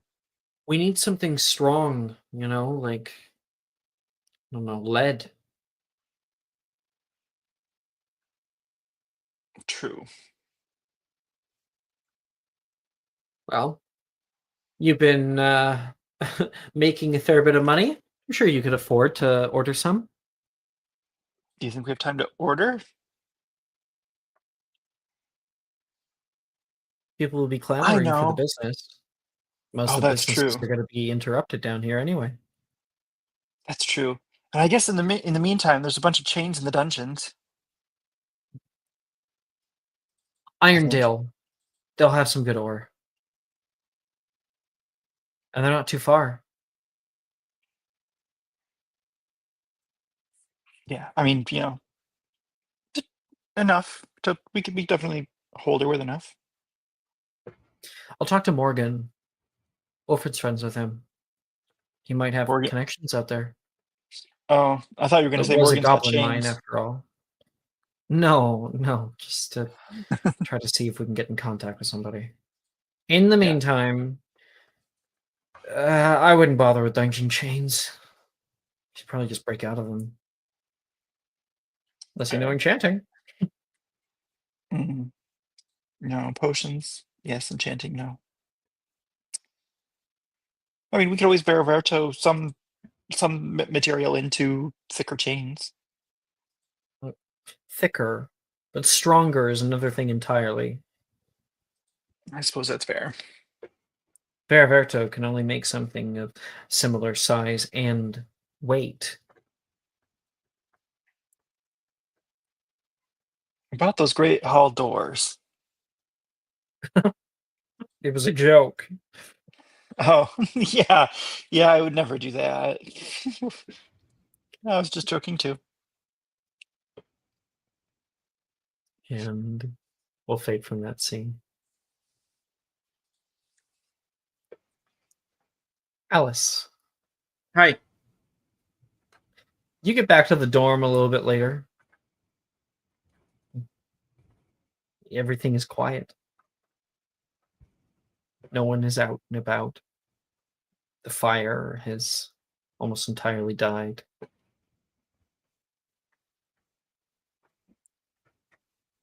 You notice Darcy laying on the couch, asleep. Hairs in their face a little bit. There's a hand that is drooping off the end of the couch. They fell asleep out here. I'm not sure why.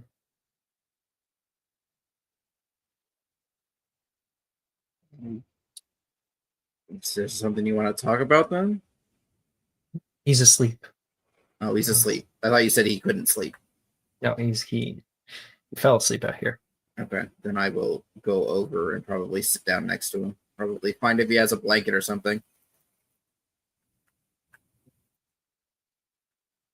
Yeah, I think he's got like one of the throw blankets over him that partially covers him. You know how throw blankets are. Never big enough. You sit down on the other side and you hear a little moan.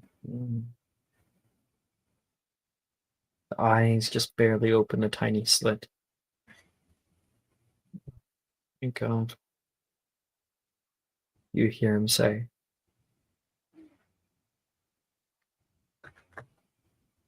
"You're back." Yeah, I'm back.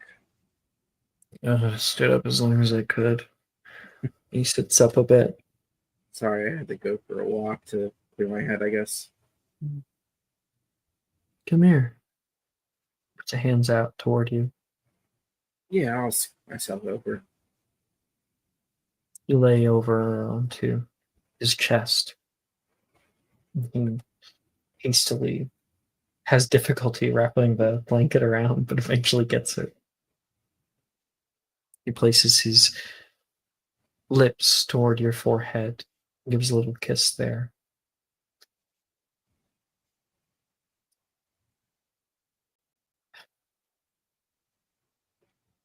Logan's leaving. Is he?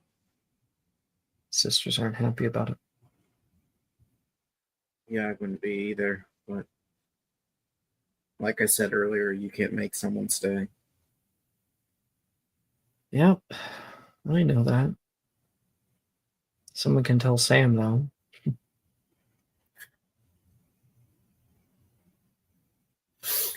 Yeah. Maybe it would be better if we went. Two of us. Where would he You could- go? We could transfer together. Go to France, Germany,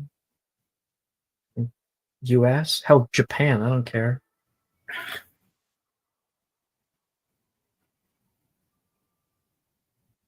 It's a nice thought. But no, I gotta stay here and finish it out, however bad it is. Why? It's a real question. I've been debating it myself, wondering why. Why do we Because stay? I owe it to the people around me who are going to stay.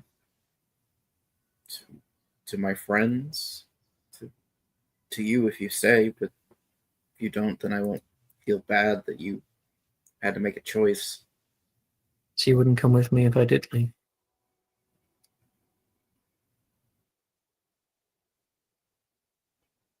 It's not that I don't want to go. It's just I have obligations to. Okay. How am I supposed to be mad at you for being the exact person I fell in love with? Yeah, I guess that's true.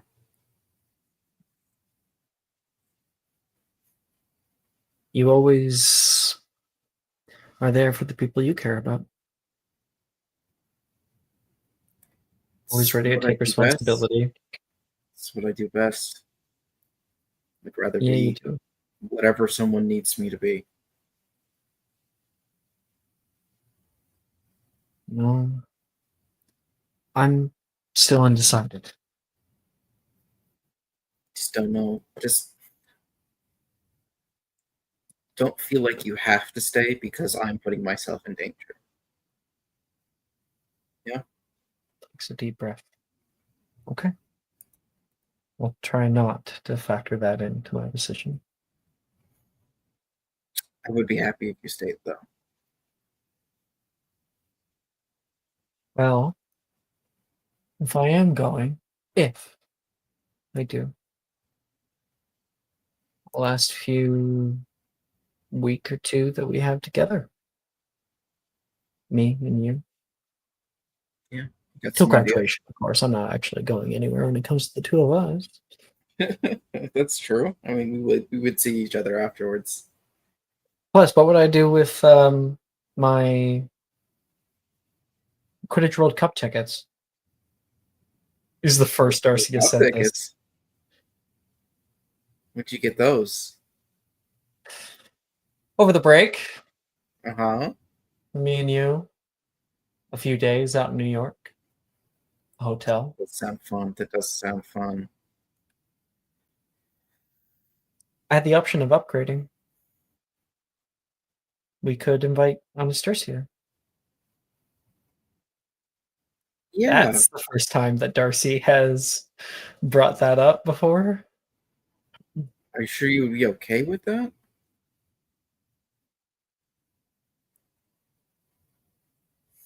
You like her, don't you? Of course I like her. It's just I don't know Things if you are want it to be separate or together. I'm not being in the same room, but we can get a few rooms. No, I don't mean like that. I just mean, do you want her to be involved in your life, or do you want it to be segmented? Let's just play it by ear. Okay.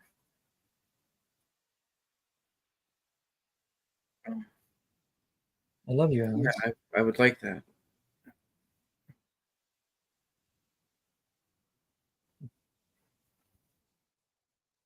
Maybe we could get everybody else to come with us too.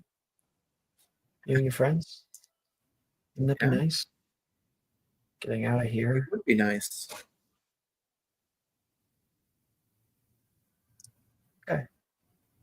I'll send some owls. Great. Staying here tonight. Next few weeks, whatever you want to do. Just so you know, you're not allowed to leave here tonight. He wraps his arms around you, like entrapping you. So, okay, I guess I'm not going anywhere. Oh, definitely not.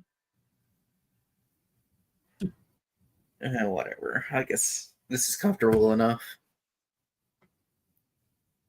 He moves to kiss you. Yeah, I'll meet that.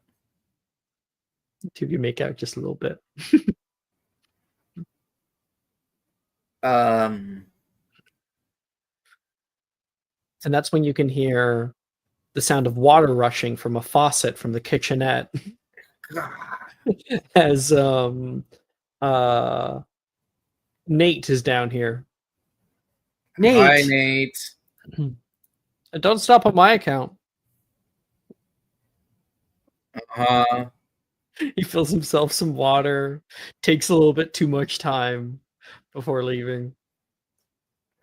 Motherfucker. Just go. Yeah, Darcy throws like a pillow at him. Okay. And take from that.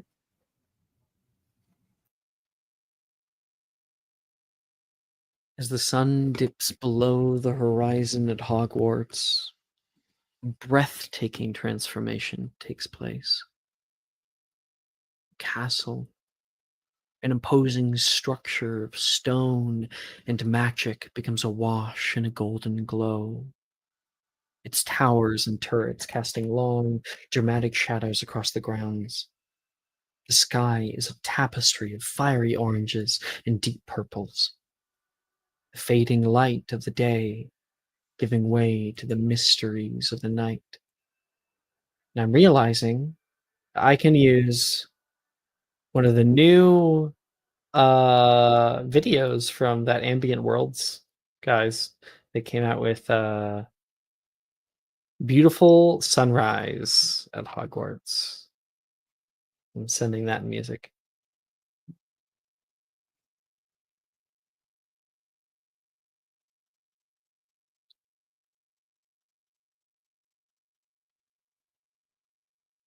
There we go.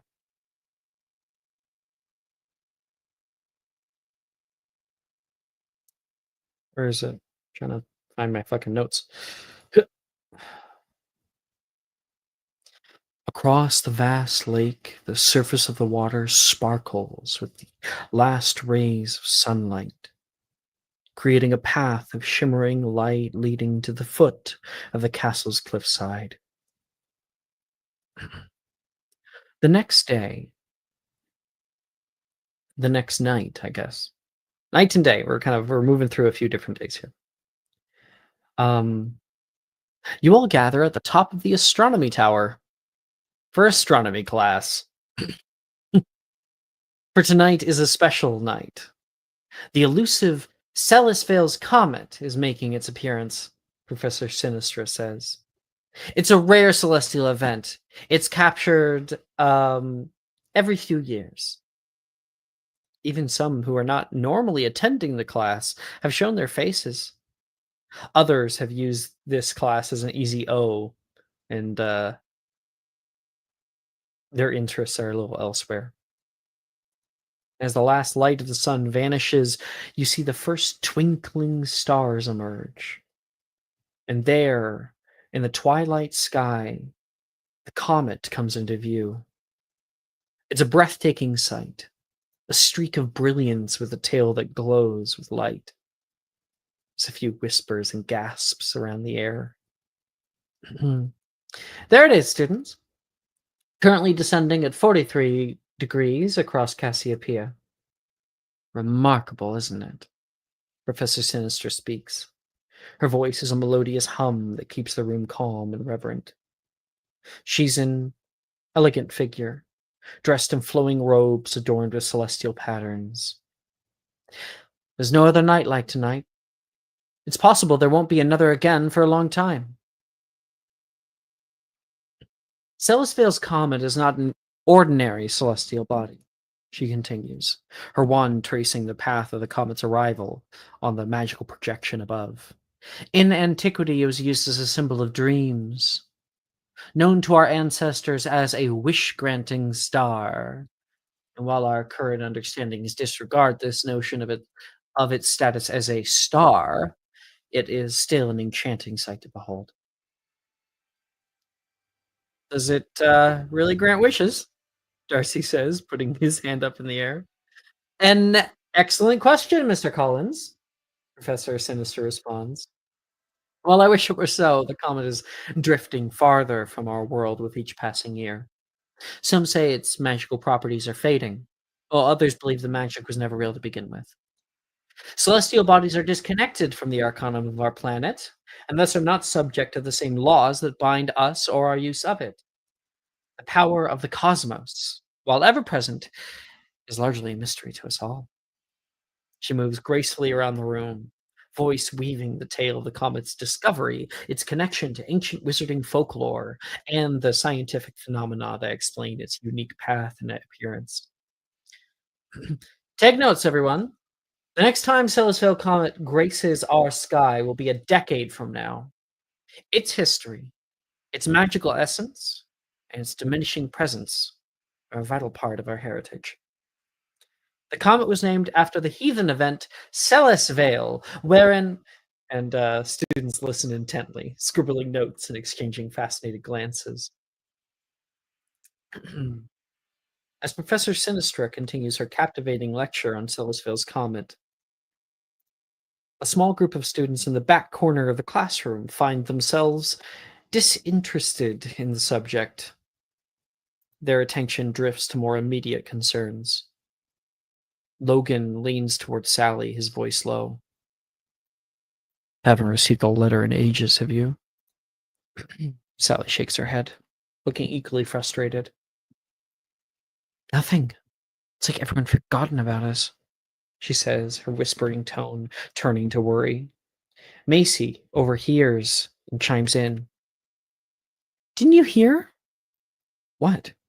The owlry down in Cambridge got destroyed by the flood last week. Everything's backed up. It'll be a while until we get anything. The others exchange glances. Levi, half engrossed in writing notes, suddenly interjects, without looking up. As long as I get the train working soon, that's all that matters. Keeps writing.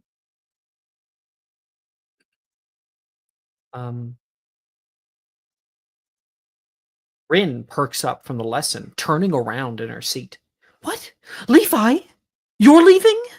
She says in a loud whisper. Quiet down in the back, please, Sinister scolds. Everyone bows their head. This stuff is great and all. You're lucky I didn't leave earlier.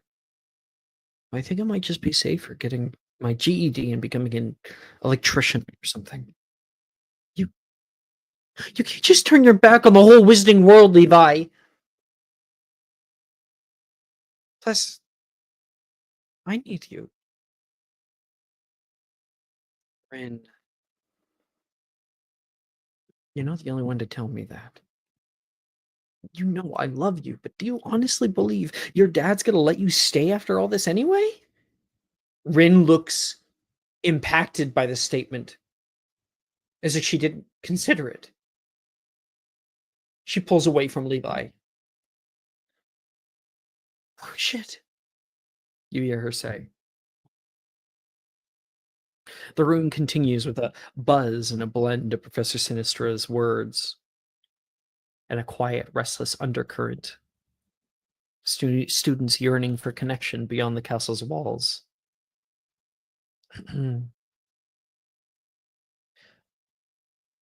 And all of you are just finishing up class.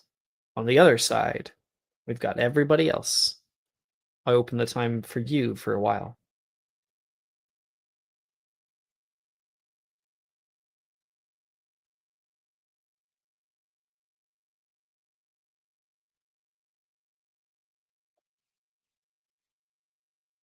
Anne is taking notes, but she'll sort of whisper to Alice, are any of the Gryffindors leaving?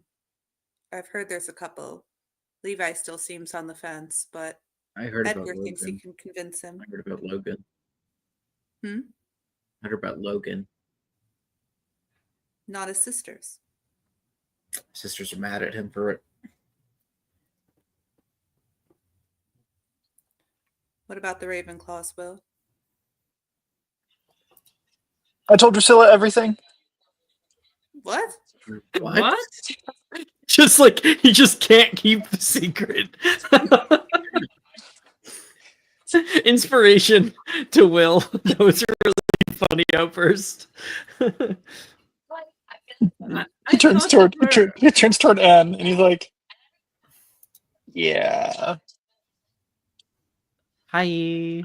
Drusilla says, sitting next to him, I thought we were going to like have a bit of tact about this. I thought you knew me better. Oh, And he's just kind of like grinning, but like in that sort of like creepy manic way. Willie, you fucking gave a crit. And she thought we were all having sex together. What? What? What? William. Nemessa is offended. Like her face is aghast. Yeah, I told them that absolutely nothing was going on, but oh. Drusilla like hides her face. She's so embarrassed.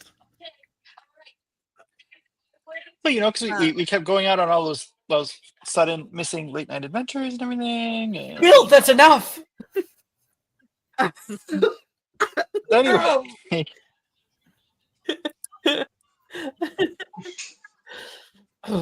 Anyways, I, I know now. Okay. um, And I want you guys to know I'm here to help. Okay? Anne just kind of shoots Will a look and raises an eyebrow and goes back to her notes. he just like flinches away as though that raised eyebrow smacked him across the face. As if she I didn't did. do that to the literal villain of the story. Moving same on. thing. Cecily, are any of the Hufflepuffs going? Nemessa. Oh, no, that's- I think Morgan was trying to run away. Delilah. You see- Morgan. Delilah, that was another one. We'll be Oh, sad and- about that one. And all the Morgan doesn't Ravenclaw get boys to are leave. disappearing like little bitches, by the way. Sorry, Edgar, you were saying something? Yeah, Morgan gets to leave right after I risked my life flying for him. No. Hey, He gets to Edgar. He gets to make his own choices, even if we don't like he doesn't get to them. make that choice. Morgan, I think Sinestra is like, study time, Mr. Edgar. We're not yelling, seriously. Silas Fail's comment. What do you know about it?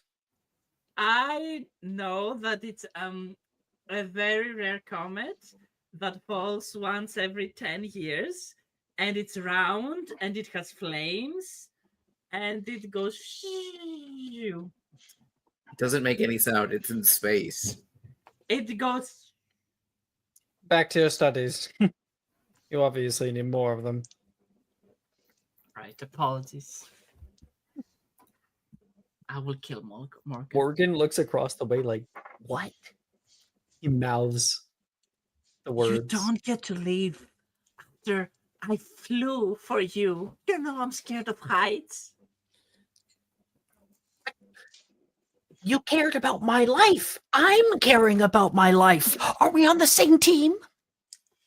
I thought you cared about everyone's life. If you leave, who's gonna protect my life? I can protect you. How? Second, I got a message.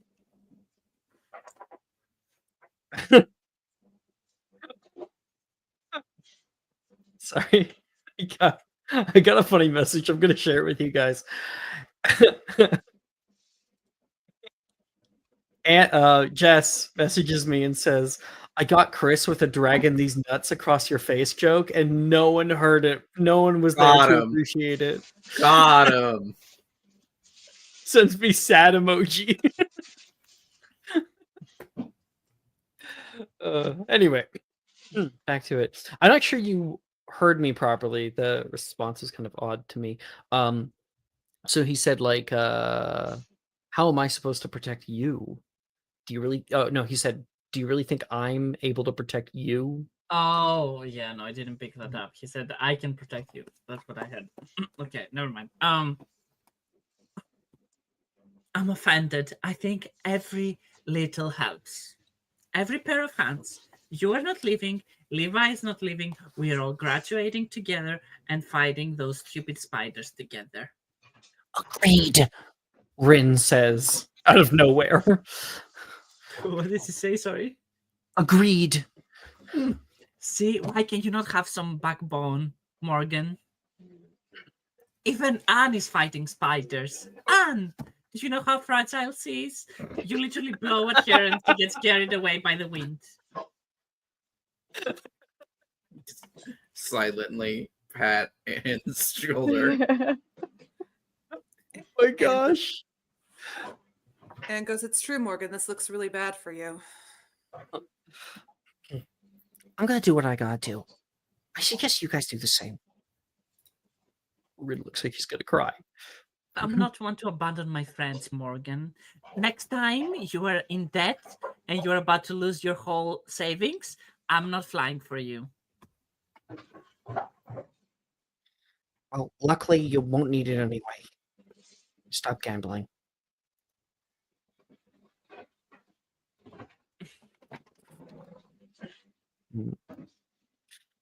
The class ends. It'll-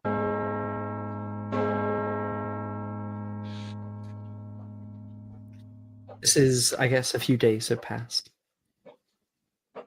After class, the great hall is calm, the warm, inviting glow of candles as dinner is served. The sun has gone down. The enchanted ceiling now mirrors a starlit night with a single streak of blue light overhead, casting a gentle, ethereal light over the room. 4 long tables are filled with students from each house, their faces illuminated by the soft flicker of candlelight as they engage in quiet conversation.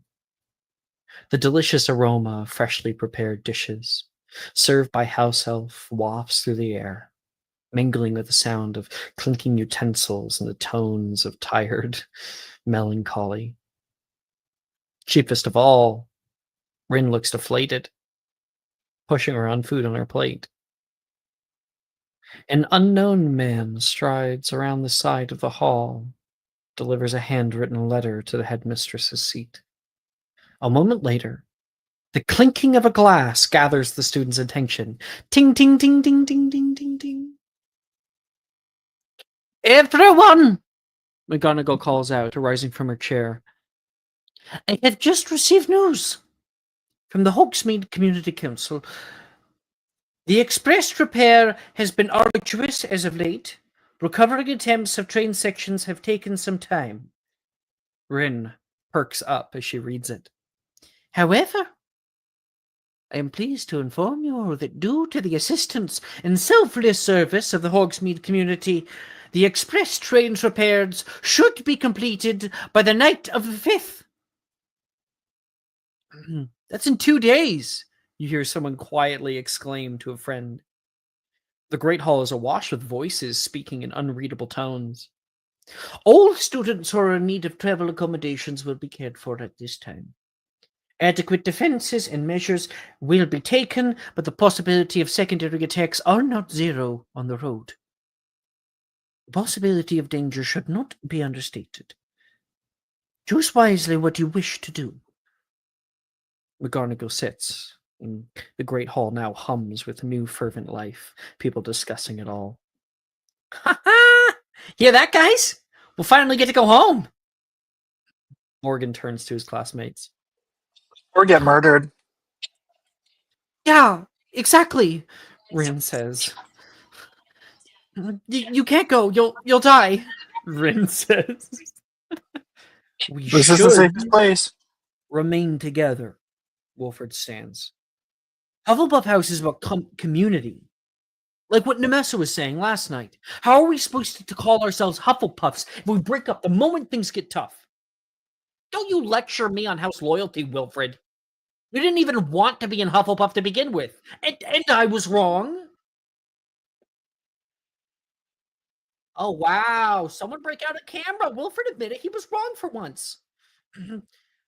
Please, I'm sorry I brought it up. Rin says. No one is leaving. Juniper says. And Morgan, you don't have to be a dick. Stop fighting. Macy looks distressed. Like hell, Delilah says to Juniper. I'm not waiting around here to be eaten by Acromantula. What? Does our conversation last night mean nothing to you? Juniper looks a little upset. Nolan stays quiet. Picks at his food. His face unawash. Shows no signs of interjecting among anyone. And as the cacophonous voices rise, a sudden loud bashing sound of silverware gushes through the vitriol. Rin's dark black eyes are sparkling with tears. She turns away from the group, unable to stomach the sight of her friends fighting, and begins running down the road toward the great doors of the hall. See? Now look what you did, Juniper gestures to Delilah. Me? Rin! Wilfred calls out, moving to leave his seat. Nymessa will follow after Ren. Levi's leaving too, she yells back. She exits the great hall, holding her eyes with one hand. Wilfred stopped in his tracks, looks across toward the Slytherin table in disbelief. And Levi looks at the scene from across the room and looks away, back down at his food. I'll go after, Morgan says. Leave her alone. Think you've done enough, Juniper says. Nemessa, do you say anything? I think Nymessa already left to go after Ren. Ren was her only other friend outside of the group. So she probably immediately took off. Anybody want more gravy? Macy holds up a little gravy boat in the actual shape of a boat. It's a wavering smile on her face.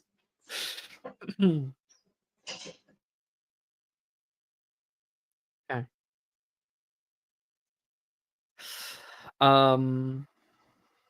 I open up the floor for people to do what they wish. We have a little bit of time.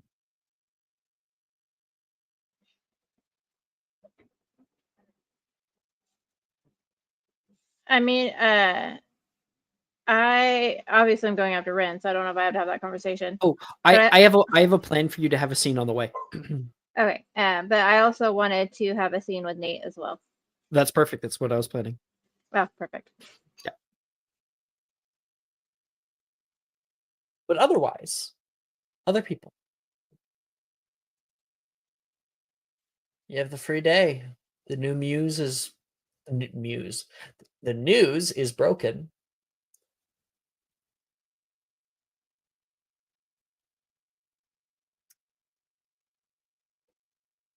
I told Darcy I would hang out with him. I'm going to do that.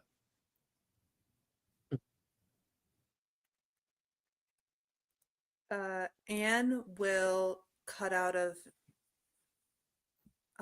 dinner early and go to the Chamber of Secrets. Mm-hmm.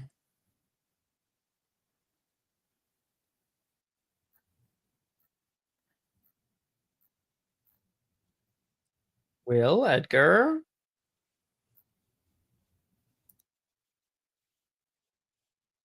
I have no clue what I want to do, so. Okay. Will? I don't know if Mike is here. It's here. Sorry. What do you want to do?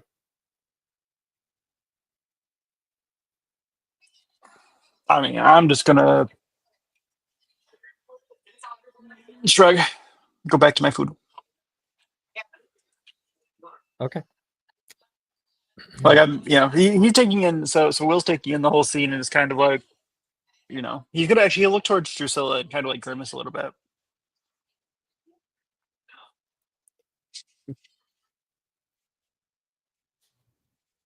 The lead should be in here by the end of the day.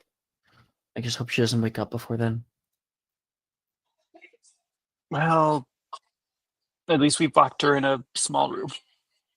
I forged some documents. Ended up making it look like I was some magizoologist. I got dragon chain. I should hold her at bay. Oh, that'll work. It is a sizable bill, though. I told them to send it your way.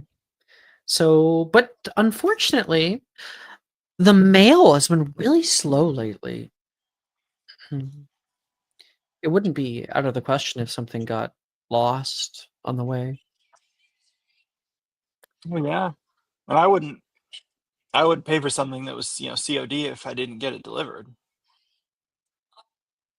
Should be coming later today. Do you know how it's going to arrive?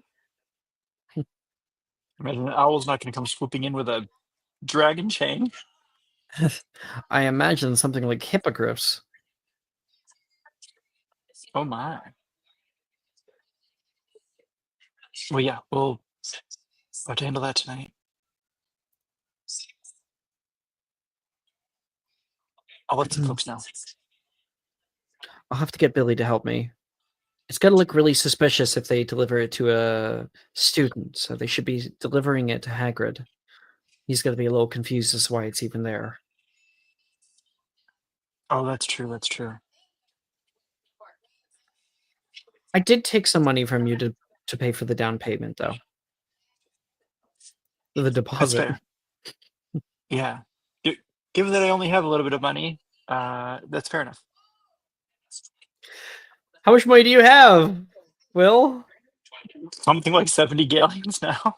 Oh yeah. She just took like 25. Yeah, that's So fine. you're down. I went on that miniature shopping spree before and, liquidated my coffers. That's why we need a new scheme going, guys, right? Like, exactly. Mm-hmm.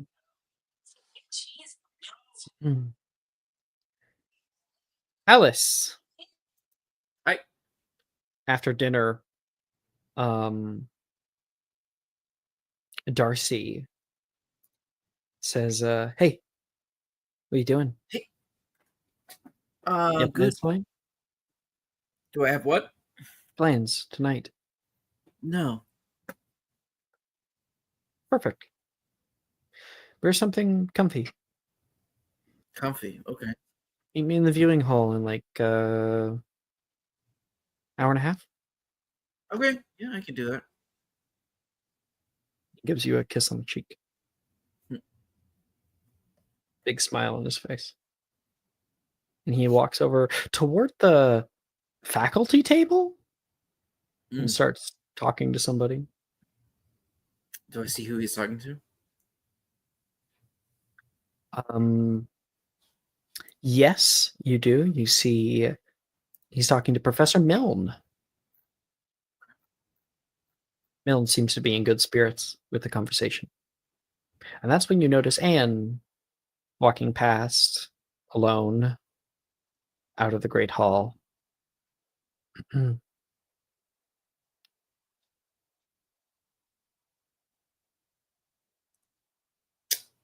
I have an hour, so I'm going to go find Anne. I'm follow Well, Anne. if you're going after her now, then you would just find her out in the hallway. Be able to catch up with her really quick. She's walking into the quad. Anne. Alice. And Where you keeps going? walking. I'm collecting. Collecting. What's that supposed to mean? Show muffly out of them. Heading to the Chamber of Secrets. Oh. There's something down there that I need. Okay. Do you need backup? I have a date in an hour and a half, but I don't think so. I left my bag, so I don't have it on me. I don't imagine if I don't come back, obviously he's killed me. But let the others know that's where I am. I won't make any deals. Promise. okay. Be careful, I guess. And I'm always immediately contact us if you don't find your bag. Absolutely. Will do. No, I left my bag in my room. I'm going to get something Okay. else from the Okay. Chamber of Secrets. I'm just telling you, I'm not bringing all of the shiny Sure. artifacts directly to Azrath. Great. That would be dumb. All right. All right. Good luck, I guess. Thank you. I appreciate it. I think I'm gonna go watch a movie. I think that's what's happening. I need That to go sounds lovely. I need to find pajamas that look good and are also comfortable. That sounds like a very difficult task. I wish you luck on your journey. Okay, goodbye. And Anne will head off.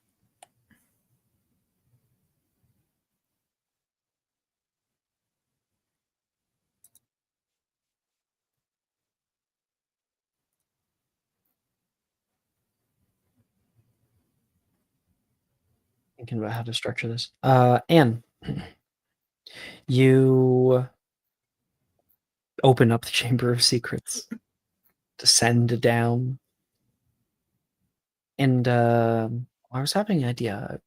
Let me think if I want to do it or not.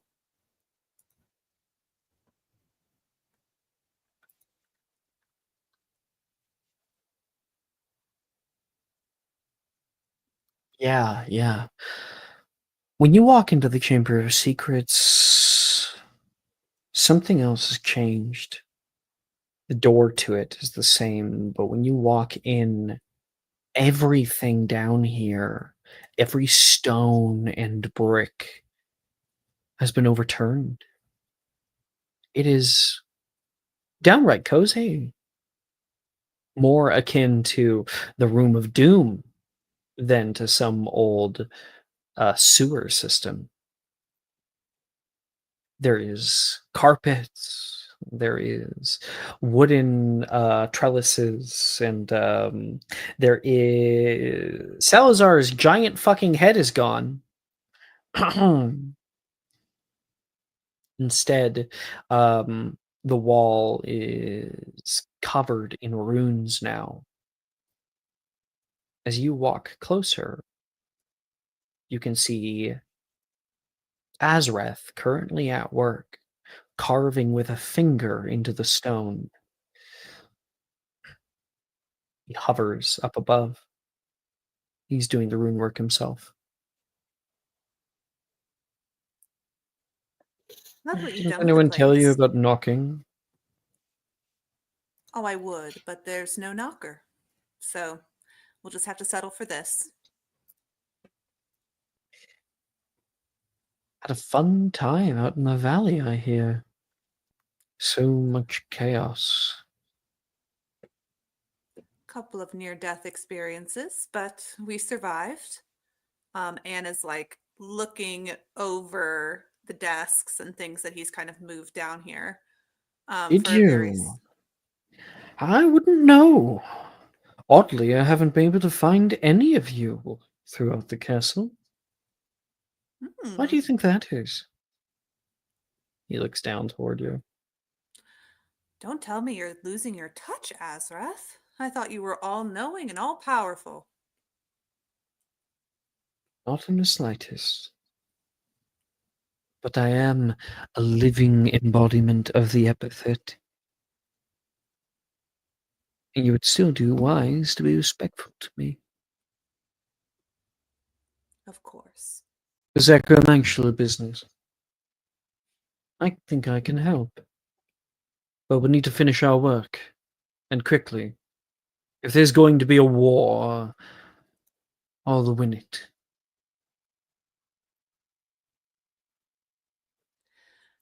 My bet's on you, that's for sure. He puts his hand out and pulls, and you can see stone shoots over toward him and compacts down violently into the general shape of a stone statue of a man, like a mannequin, standing right in front of the runic work on the walls. He starts to carve runes into it. You can make an investigation check as you are snooping. Okay. 25. 5. You would see scrolls and things he couldn't possibly have unless he left this room. He must have, over the break. He brought them down here. You have the thought that probably the restricted section is losing a lot of their stuff. You would see something that looks like a Vitruvian man. He's working on his body. And just sort of notes that she'll glance at Azrith.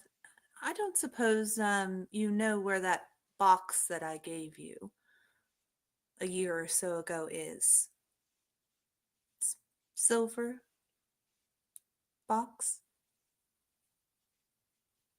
You'll have to remind me out of character. And there was a piece of death root in a box that Nolan gave Anne, that Anne gave Azrith. He should theoretically still have down here. Why? It's not going to help you against me. Didn't think it was. Need it back. Is it to kill that little twerp? So, he was brought up there to the hospital wing, and then a few shades showed up. Ones I couldn't make out. I assume it was you.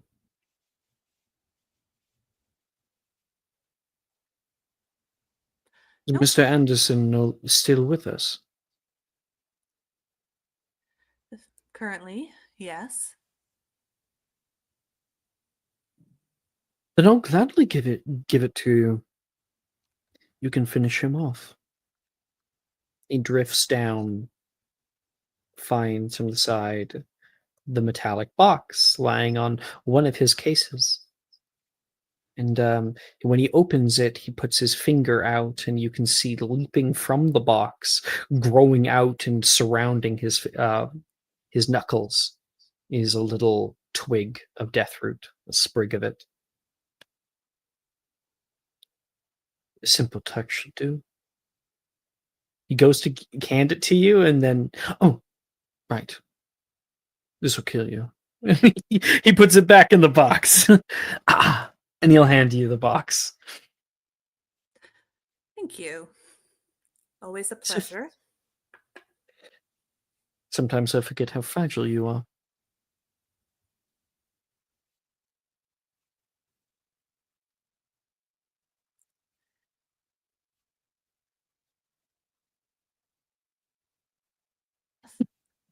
Good luck with your body. And she'll take her leave. Currently just trying to open the door. I know where the next relic is. Once I've got it, I'll be sending all of you in. Fish? We look forward to hearing from you. We'll be ready.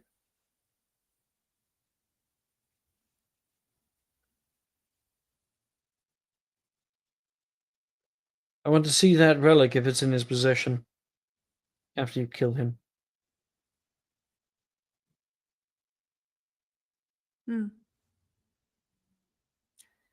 You'll be my first stop.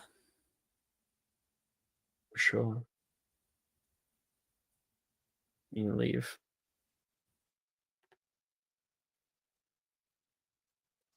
Is he?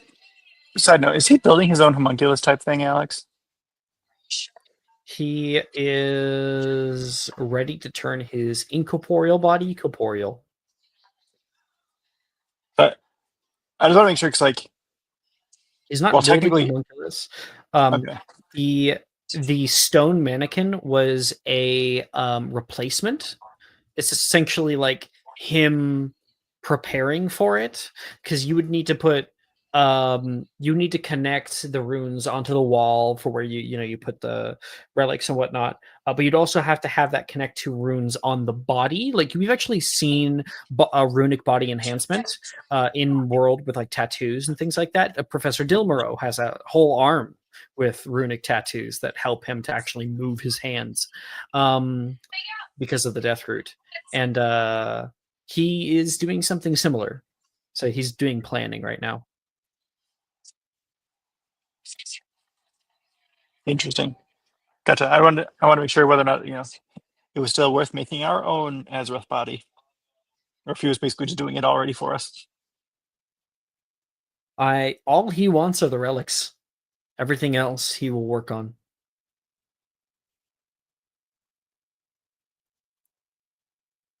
Okay. Alice, back to you.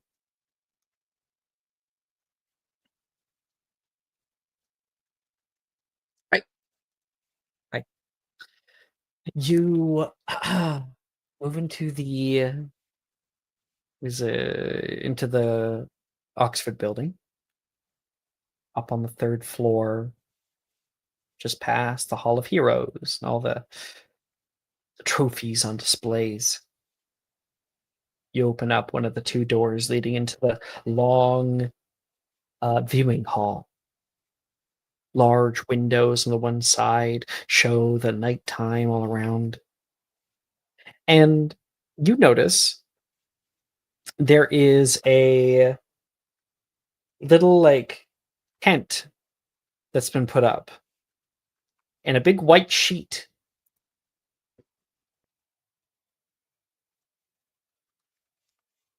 It's been surrounded by a very plush seating area, like a couch that's been magically extended to be able to put your feet up.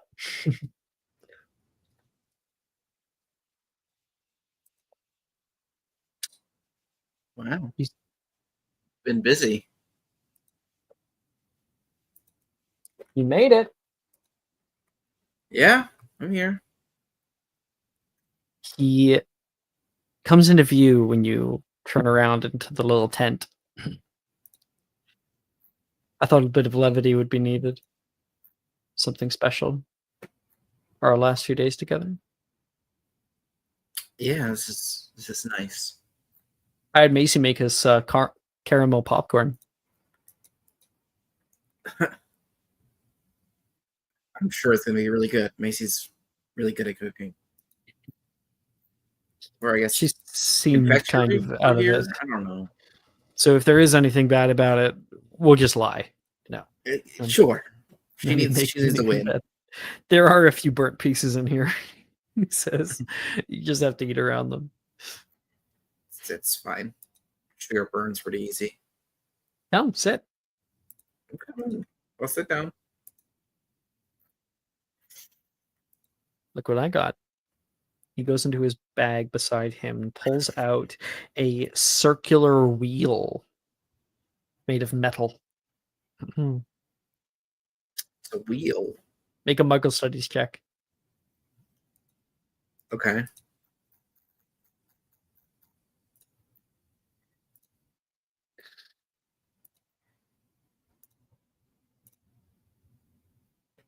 Unnatural 20. Natural 20? Unnatural. Oh, unnatural. Still. It's regular 20. It's a film canister. Like an old film canister, like black and white film. It's like an old film. Mm-hmm. I got Brett to help out. He made it so that he put a movement enchantment. That way we don't need any electricity. And then Lumos Maxima is good enough for the light. That's something. Professor Milne gave over the projector. That's why you were talking to him. No.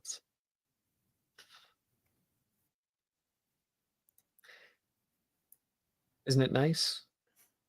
Not having any kind of like secret plots or crazy things going on at school. War. it's nice to pretend that there isn't right now. Yeah. All right, a little bit with the sun. You get comfy. Okay. I'll push myself into the cushions. And the film that plays, which I feel Kat will know it, is Harvey. Okay.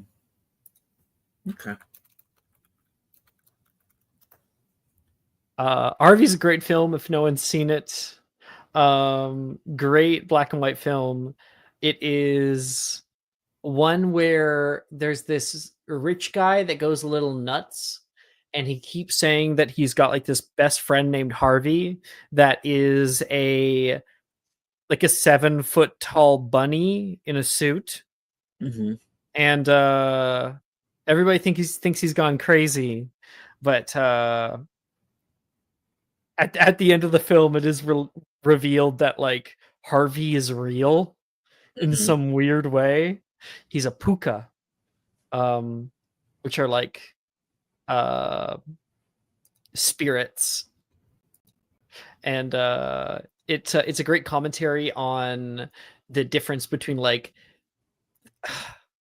class in intersection with insanity, so to speak. So like how rich people are seen as eccentric while poor people are seen as insane, and it's a very funny movie.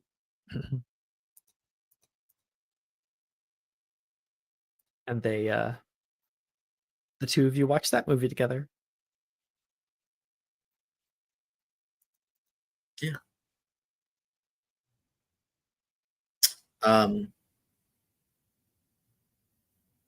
Afterwards, I think Alice is gonna like let the moment sort of pass for a second before saying, "Hey, Darcy, can I say something?"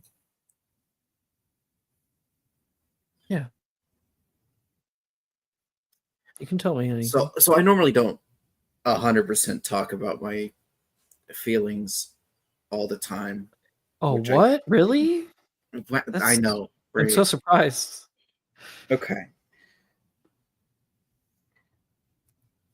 It's gonna sound a little, I don't know. Crazy. He says, referencing the movie. Yeah. It's more.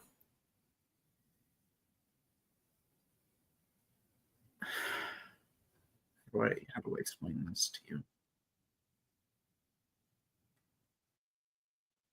You're not breaking up with me, are you? No. Oh, well, the longer we sit here, the I'm more trying to paranoid I get. explain.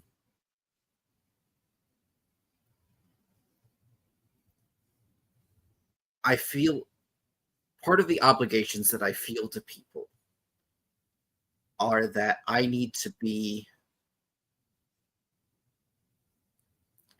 violent in a way that people won't have to be.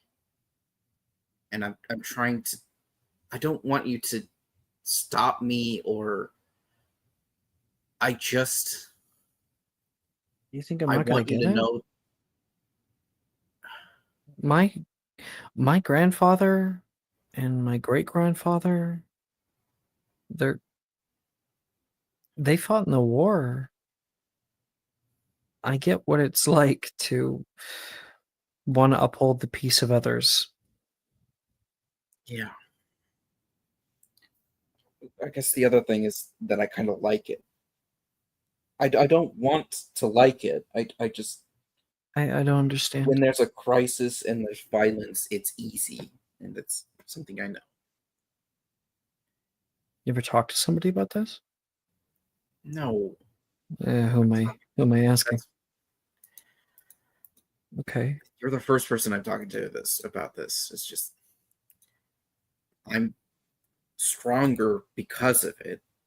And I think talking about it with like Bruce or someone like that would just make it more difficult on me. I just want you to. Well, then I have some questions. You okay with that? Okay. You say you like it. Yeah. Why? Like, you like upholding other people's safety? You feel satisfied doing that? Or something else? It's a safe place. I want to be worse so that other people can be good. That makes sense. Alice, doing what other people can't or don't have the strength to do, it makes you strong, courageous even, not a bad person, not innately. Do you go out of your way to hurt people that that don't need to be hurt? No. Not Okay. really. I revel somewhat in the suffering of people who deserve it. Oh. Oh. I've always thought you were a little bit of a sadist. A little bit. It's okay. You know, it's kind of hot. Darcy says. But you don't deserve it. That's Oh, what if I want to deserve it? okay. Okay. That is a question we'll have to deal with. Point is, lots of people are like that. It's if you're feeling shame about that, that's the problem. That's what I learned just being me. Shame doesn't help anybody with anything. Not ever. It just gets in the way. Like people who feel shame about not cleaning their house properly, and then what do? They don't clean their house, which only leads to more shame because they're trying to avoid it. You telling me is a big step. Because if you're going to live by a code, if you're going to have morals, just don't get lost with it. Okay.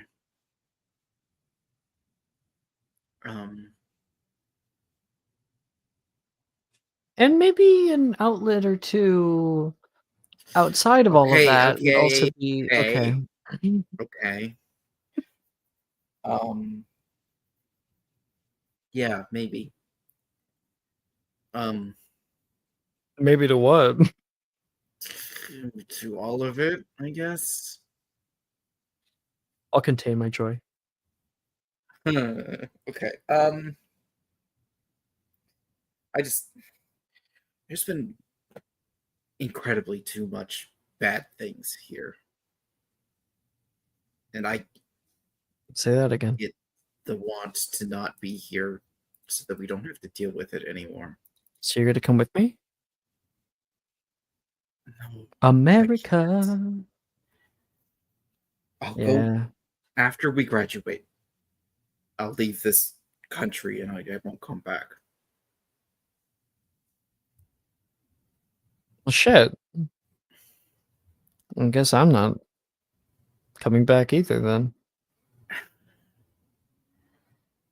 It's just Okay, we got to come back on Christmases though, because I want to visit my dad. I'll visit your family. Okay, cool. There's a lot of bad memory here, and not even just because of what we've dealt with at Hogwarts. In my experience, there's no way to fully get rid of the bad memories. There's no easy switch that you can just flip. But avoiding it isn't good either. Maybe it'd be a good idea to acknowledge that no longer feeling those bad memories like you did before takes time. and steps till you can find just some emotional distance from it all.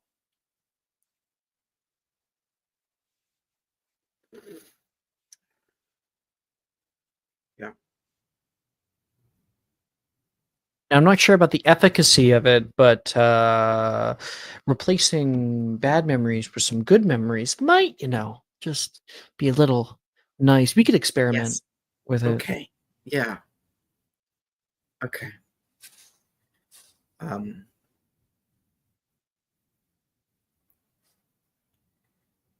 Part of me selfishly wants you to stay, and the other part of me knows that it's probably safer if you don't.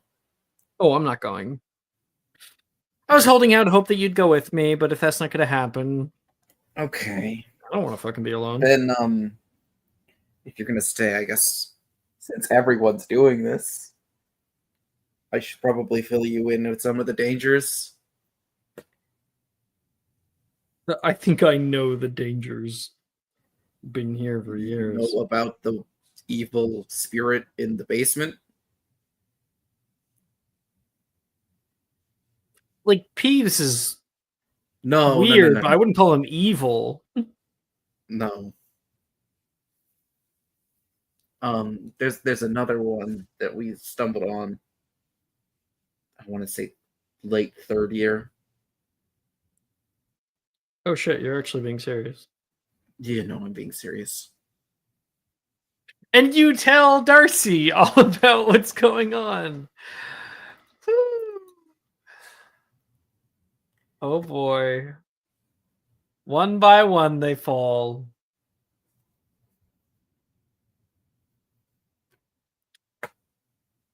Nemessa. Look, Yeah. I'm just saying, if Darcy's gonna be staying here and in the danger zone, she would tell him. Yeah.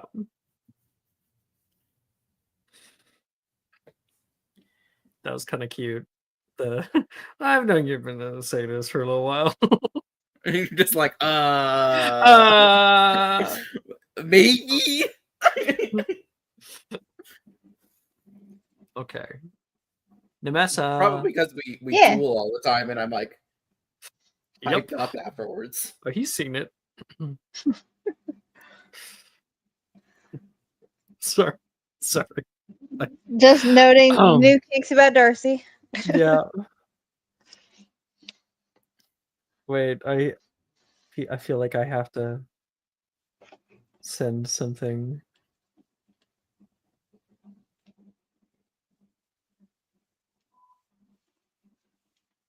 Thinking, these are right. Oh wait, actually I have one. Darcy is like,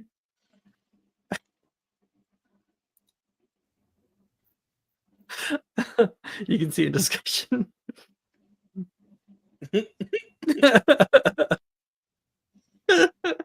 Deleted.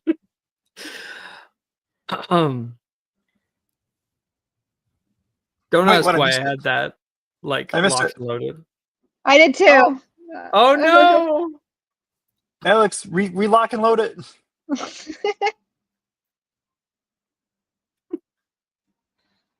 The joke is you didn't send anything. You just wanted us all to go look at the Discord so we could see Anne's well memes some more. That was a really funny one when you were telling. Did you mean to put it in Friday night? Oh, I put it in Friday night.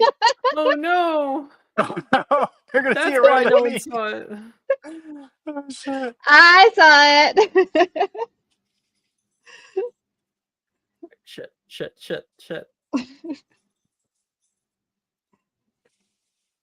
That's funny.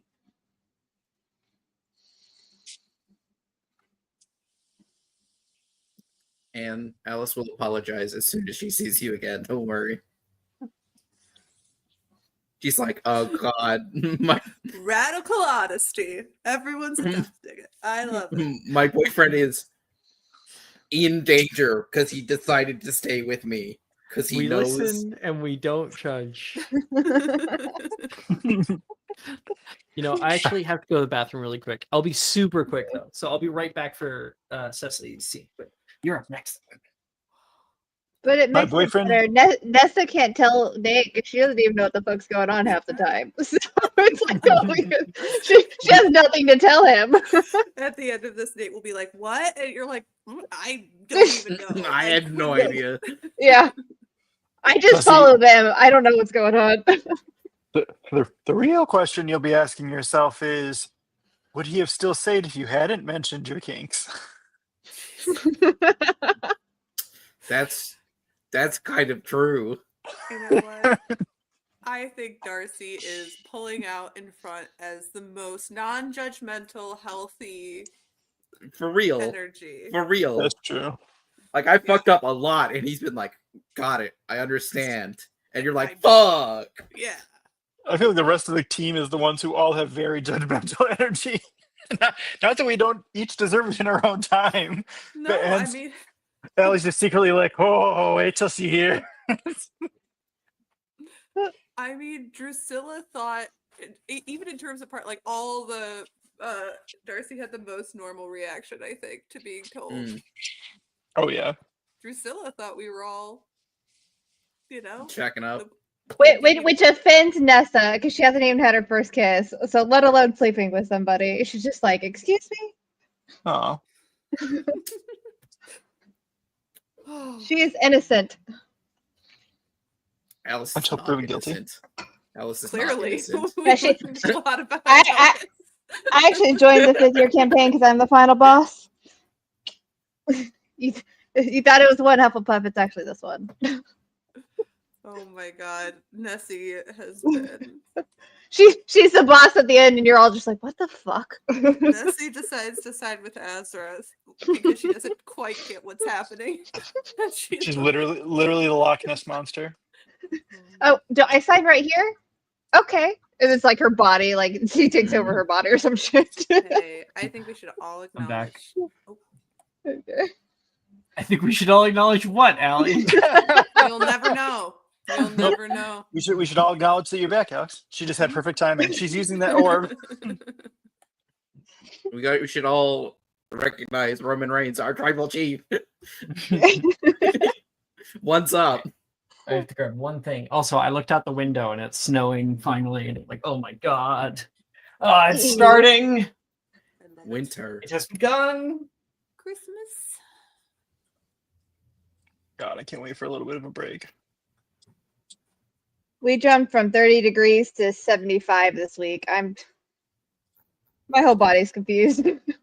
That's fair. Disgusting. I've become a sweater person for literally the first time in my life. Welcome. It's great. It's a great life. You know, I used to be nice and warm all the time, and now I'm like, give me a sweater, give me sweatpants. Backpack. Okay. And a backpack. Backpack and a backpack. Nessa, Yeah. you are exploring Hogwarts, trying to figure out where the fuck Rin went. She disappeared. All of her usual places. She's not there. As you move across the north courtyard, you hear, no luck. You see Nate walking down the hallway toward you. Sounds like you're looking for somebody. Hope it wasn't me. Not quite. I was actually looking for Ren. She started crying. Yeah, well, Ran out maybe of the now's Great the Hall. time to cry. I mean, I don't blame her. People are nervous. They're scared. But not you, though. You're too. I know it sounds weird, but I'm just happy to be around my friends. I mean, I don't want to leave. Steps up to you. Came out looking for you because you went through a terribly traumatic event. And you seem like nothing has phased you. I mean, my head's fine. You said it was. Yeah. Yeah. Physically. I thought that maybe you might talk about it or I find mean, twice in the last few days. I've been hoping you maybe open up, but every conversation we have, it's like, oh yeah, this is really great for breakfast. I mean, in the moment, yeah, it was scary, but when I stop and think about it, we were able to protect so many people from having to fight what we fought, I know the and feeling. I trust my friends. They saved my life. I understand. It's just I've been there too. I certainly Yeah, didn't walk the away with that dragon many attack, you precious said. scarves. Dragon? No. Oh, I was in the acromantula layer.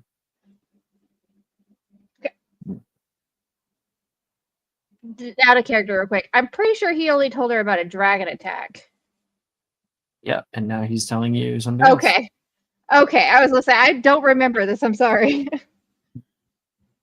I was in the acromantula layer. I've actually experienced something very similar. I mean, they're pretty ugly, right? Yeah. All Well, I furry. don't generally find spiders cute, nor the ones baring their fangs and trying to kill me and the people I love. I understand that some people look at this situation and they come out scared. Some come out braver. And I'm not gonna choose how people feel about the situation, but I just want everybody to be happy. And that makes me happy. And I'm not, I'm alive. And I don't feel like dwelling in that misery is going to make me feel better. And all I want to do is make sure nobody else is miserable. Just don't get mad at me for looking out for that. He smiles. I mean, I've always imagined a knight in shining armor, or I'm sure that there's in the armory we could pillage somewhere around here. Do you want some help looking for Rin? I feel like I saw her earlier. I definitely think she could use a friend, and I would love if you joined me. He walks with you. Rin's always been upbeat. Whenever the rest of us are upset, she's always there. I remember Probably one why time I got beamed in the head with a bludger, fell 50 feet down. Luckily, it was into the sand, but it was right on the edge. Rin was there. She brought me lunches. I was at the hospital wing. She's always so caring. probably why she was one of my first friends when I got here. Easy to talk to. Okay, well, why don't you tell me where you've been, and then we'll mark off where you haven't been. The two of you guys work together. Nate always has some kind of like logical and very clever way of just going about the mundane things in life. And make me an investigation check. Add advantage due to help action. Yeah, okay. And 19. Mm. It doesn't take you too long. You start realizing that there's only certain sections of the castle that you haven't been. The clock tower. You get up in the like. Actually, wait a minute. That is wild. I never really thought about that. Ah, I'm a fucking idiot. Okay, up in the astronomy tower, where like you had class earlier. Not up there. Up in the divinations tower, but that's locked tight. She's not in there. Across the northern grounds, not there either. Quidditch pitch? No. Clock tower. Sometimes I see people hang out up here. It's a good place to get away. He leads you up into like a metal ladder. There's a catwalk that moves around the gears of the old clock. He helps you up there. There's a few different places you can be up here. Yeah, right. The bells are enchanted, so they only chime at the morning and night, and you've got different tones as well. Elder Futhark enchantments, super cool, and you can hear them anywhere in the castle.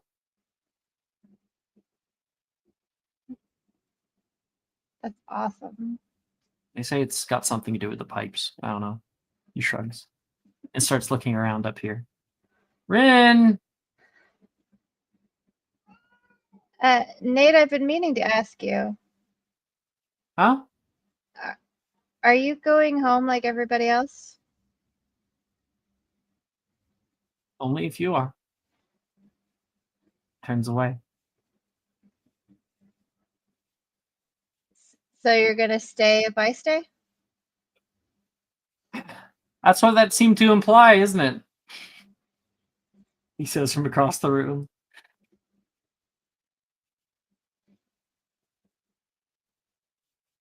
He's got a big smile on. Yeah, so does she. He's always subtle with that kind of stuff. Telling you that he cares. Probably about you more than anybody else so far.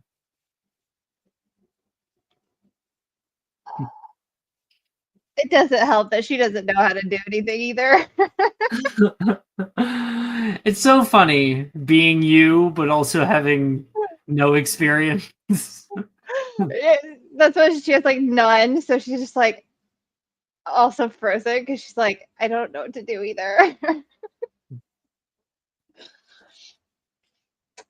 Second.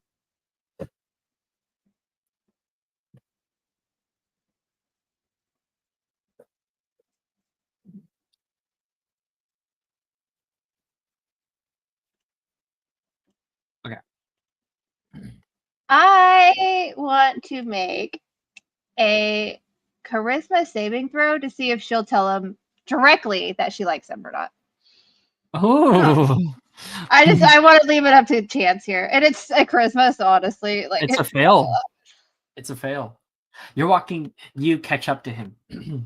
Walking around the top of the clock tower here looking for Rin. You hear that big click, clunk, click, clunk. Wait, why am I automatically a fail? What? He fails. Doesn't he make the charisma saving throw? No, I was talking about Nessa. Like, I'm getting her feeling. Oh, okay. Yeah, you do your thing. I was like, I didn't even roll yet, but I had him roll. You got a 6 on the die. Well, he's not the charismatic one. Oh, she's so what the fuck? Okay. Is that nat 20 or something? It's a nat 1. Nat 1. She tried. How do you think that would manifest? What would that look like, Cecily? That is her, like, starting to say something, and, like, it sounds like mumble jumble, and then her just turning into a tomato. So, like, it's non-coherent words processing out of her mouth as she is trying to tell him that she likes him. Sorry, Who's Killian Murphy? He's been like hearing you mumbling. Speak up. What are you trying to say?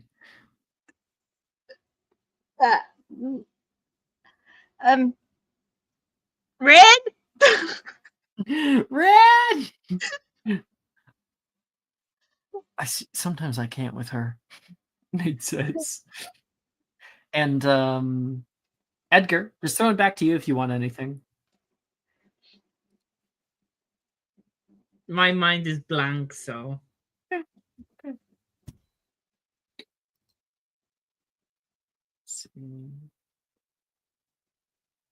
1 second.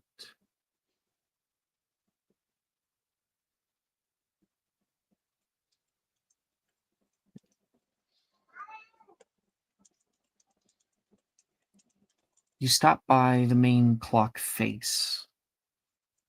The sky is a dark purple swirl above. And you can see Rin. She hasn't responded to either of you guys yelling her name. She's sitting on the side of the main clock face. Her eyes gaze upward at the vast expanse of the night sky. Stars twinkle like distant beacons, each one a reminder that the universe is so much larger than herself. She lets out a deep, melancholy sigh, her voice barely more than a whisper. Over here. Red, we Rin. found you. I've been looking everywhere. Sorry. I just wanted to be alone. What's the fun in being alone? That everything has to be fun. And just everyone was fighting. And we're gonna lose like half of everybody. You know, in times like this, when they're so scared, they need your upbeat, lovable personality more than ever. They need somebody to show them that happiness is still there. How is that gonna change their minds? Morgan's probably going. And 'Cause you so is gotta Levi.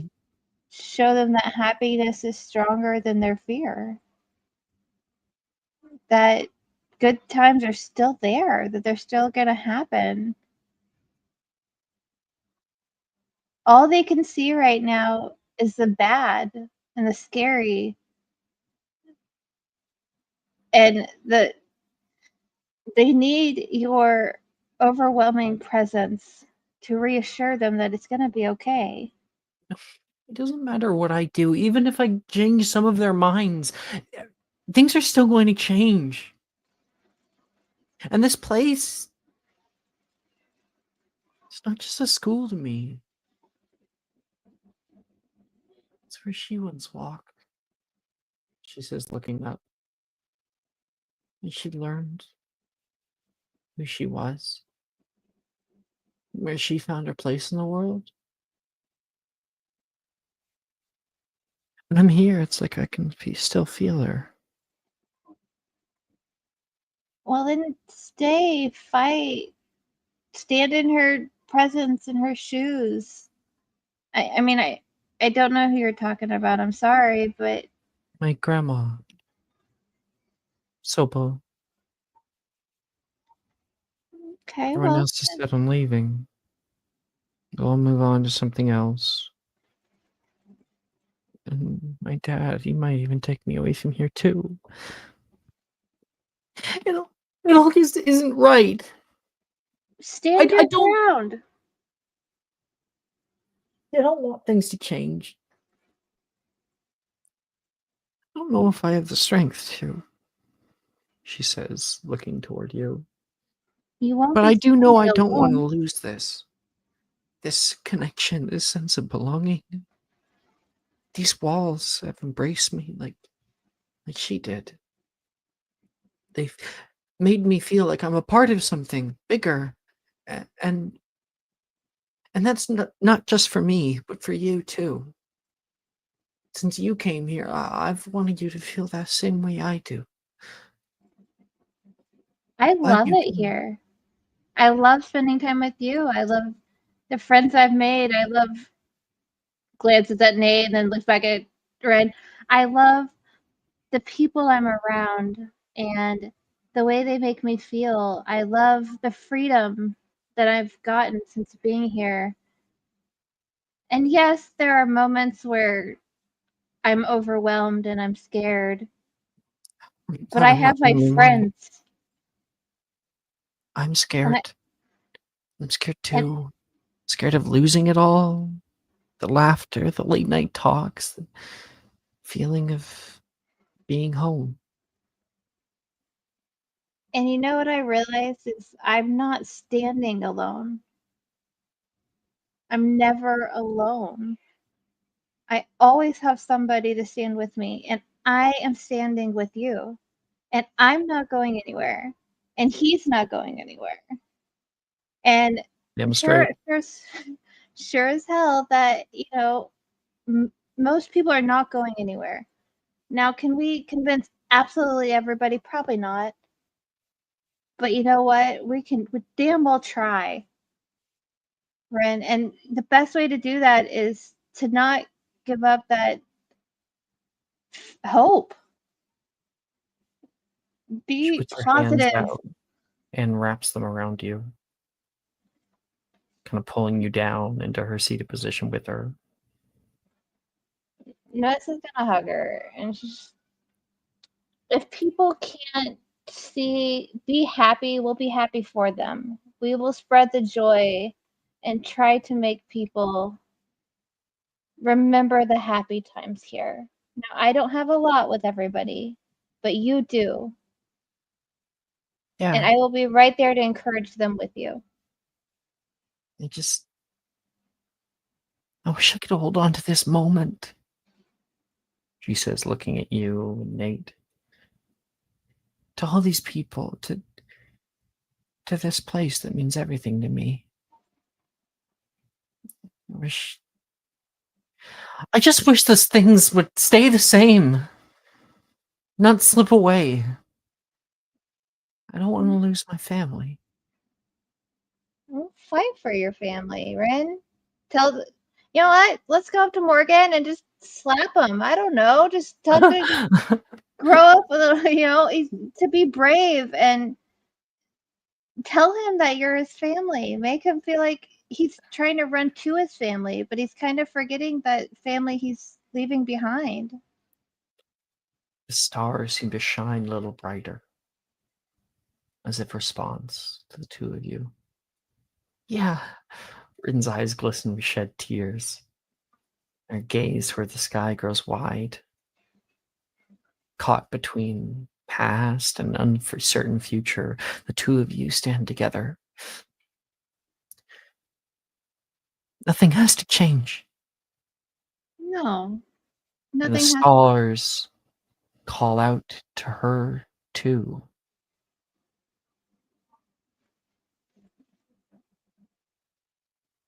And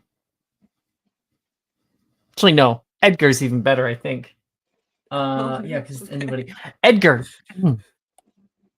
Yes. you close your eyes for a deep, deep night's sleep, and time passes by like the wind. Your eyes blink open brightly. Second. I have music for everybody. I will need everybody to play. We'll play it at the same time together. Okay, so everybody get it ready and then go to 0. You guys will know the song. It's a lovely song. You guys tell me when you're ready. Ready. Okay. 3, 2, 1.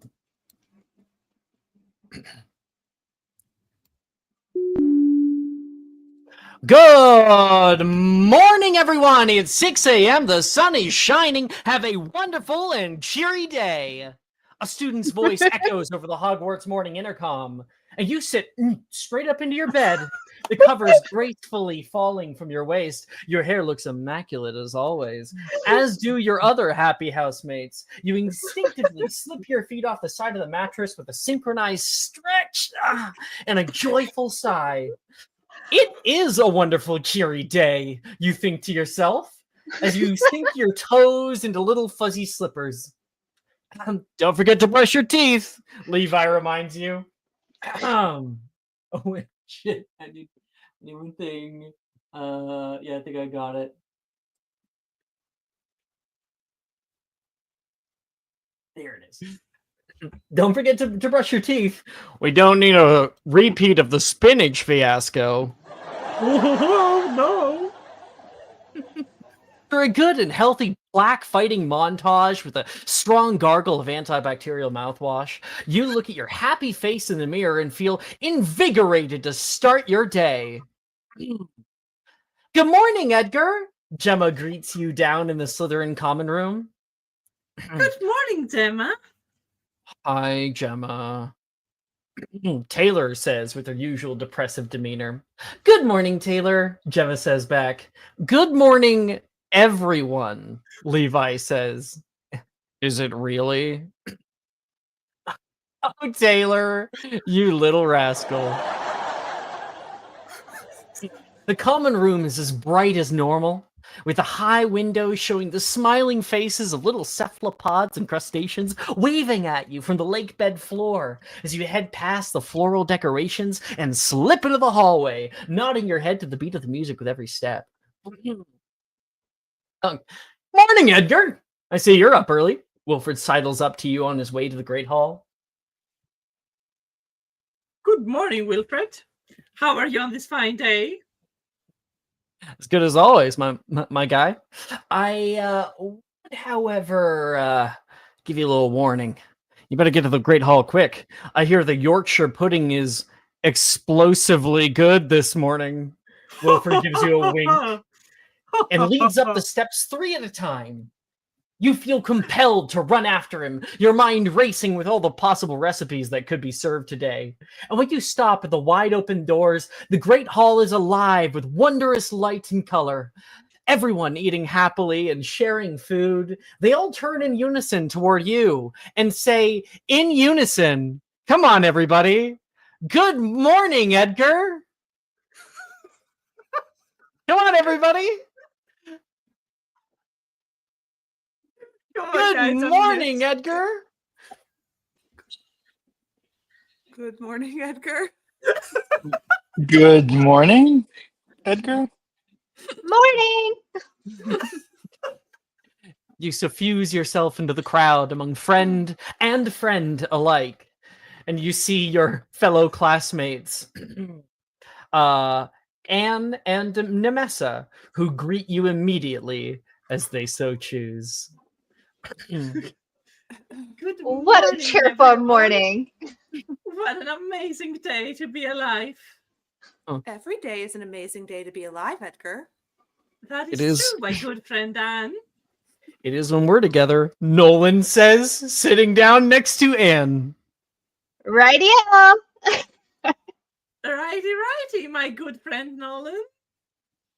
Edgar, have you done something with your hair? It looks fantastic. New hair potion. Thank you, Will. I just woke up with that looking immaculate as per usual. You know, it changes every day and still amazing despite it all. Alice walks up with just like the coolest fucking leather jacket that you've ever seen. Alice, my bestie, come in here. Give me a kiss.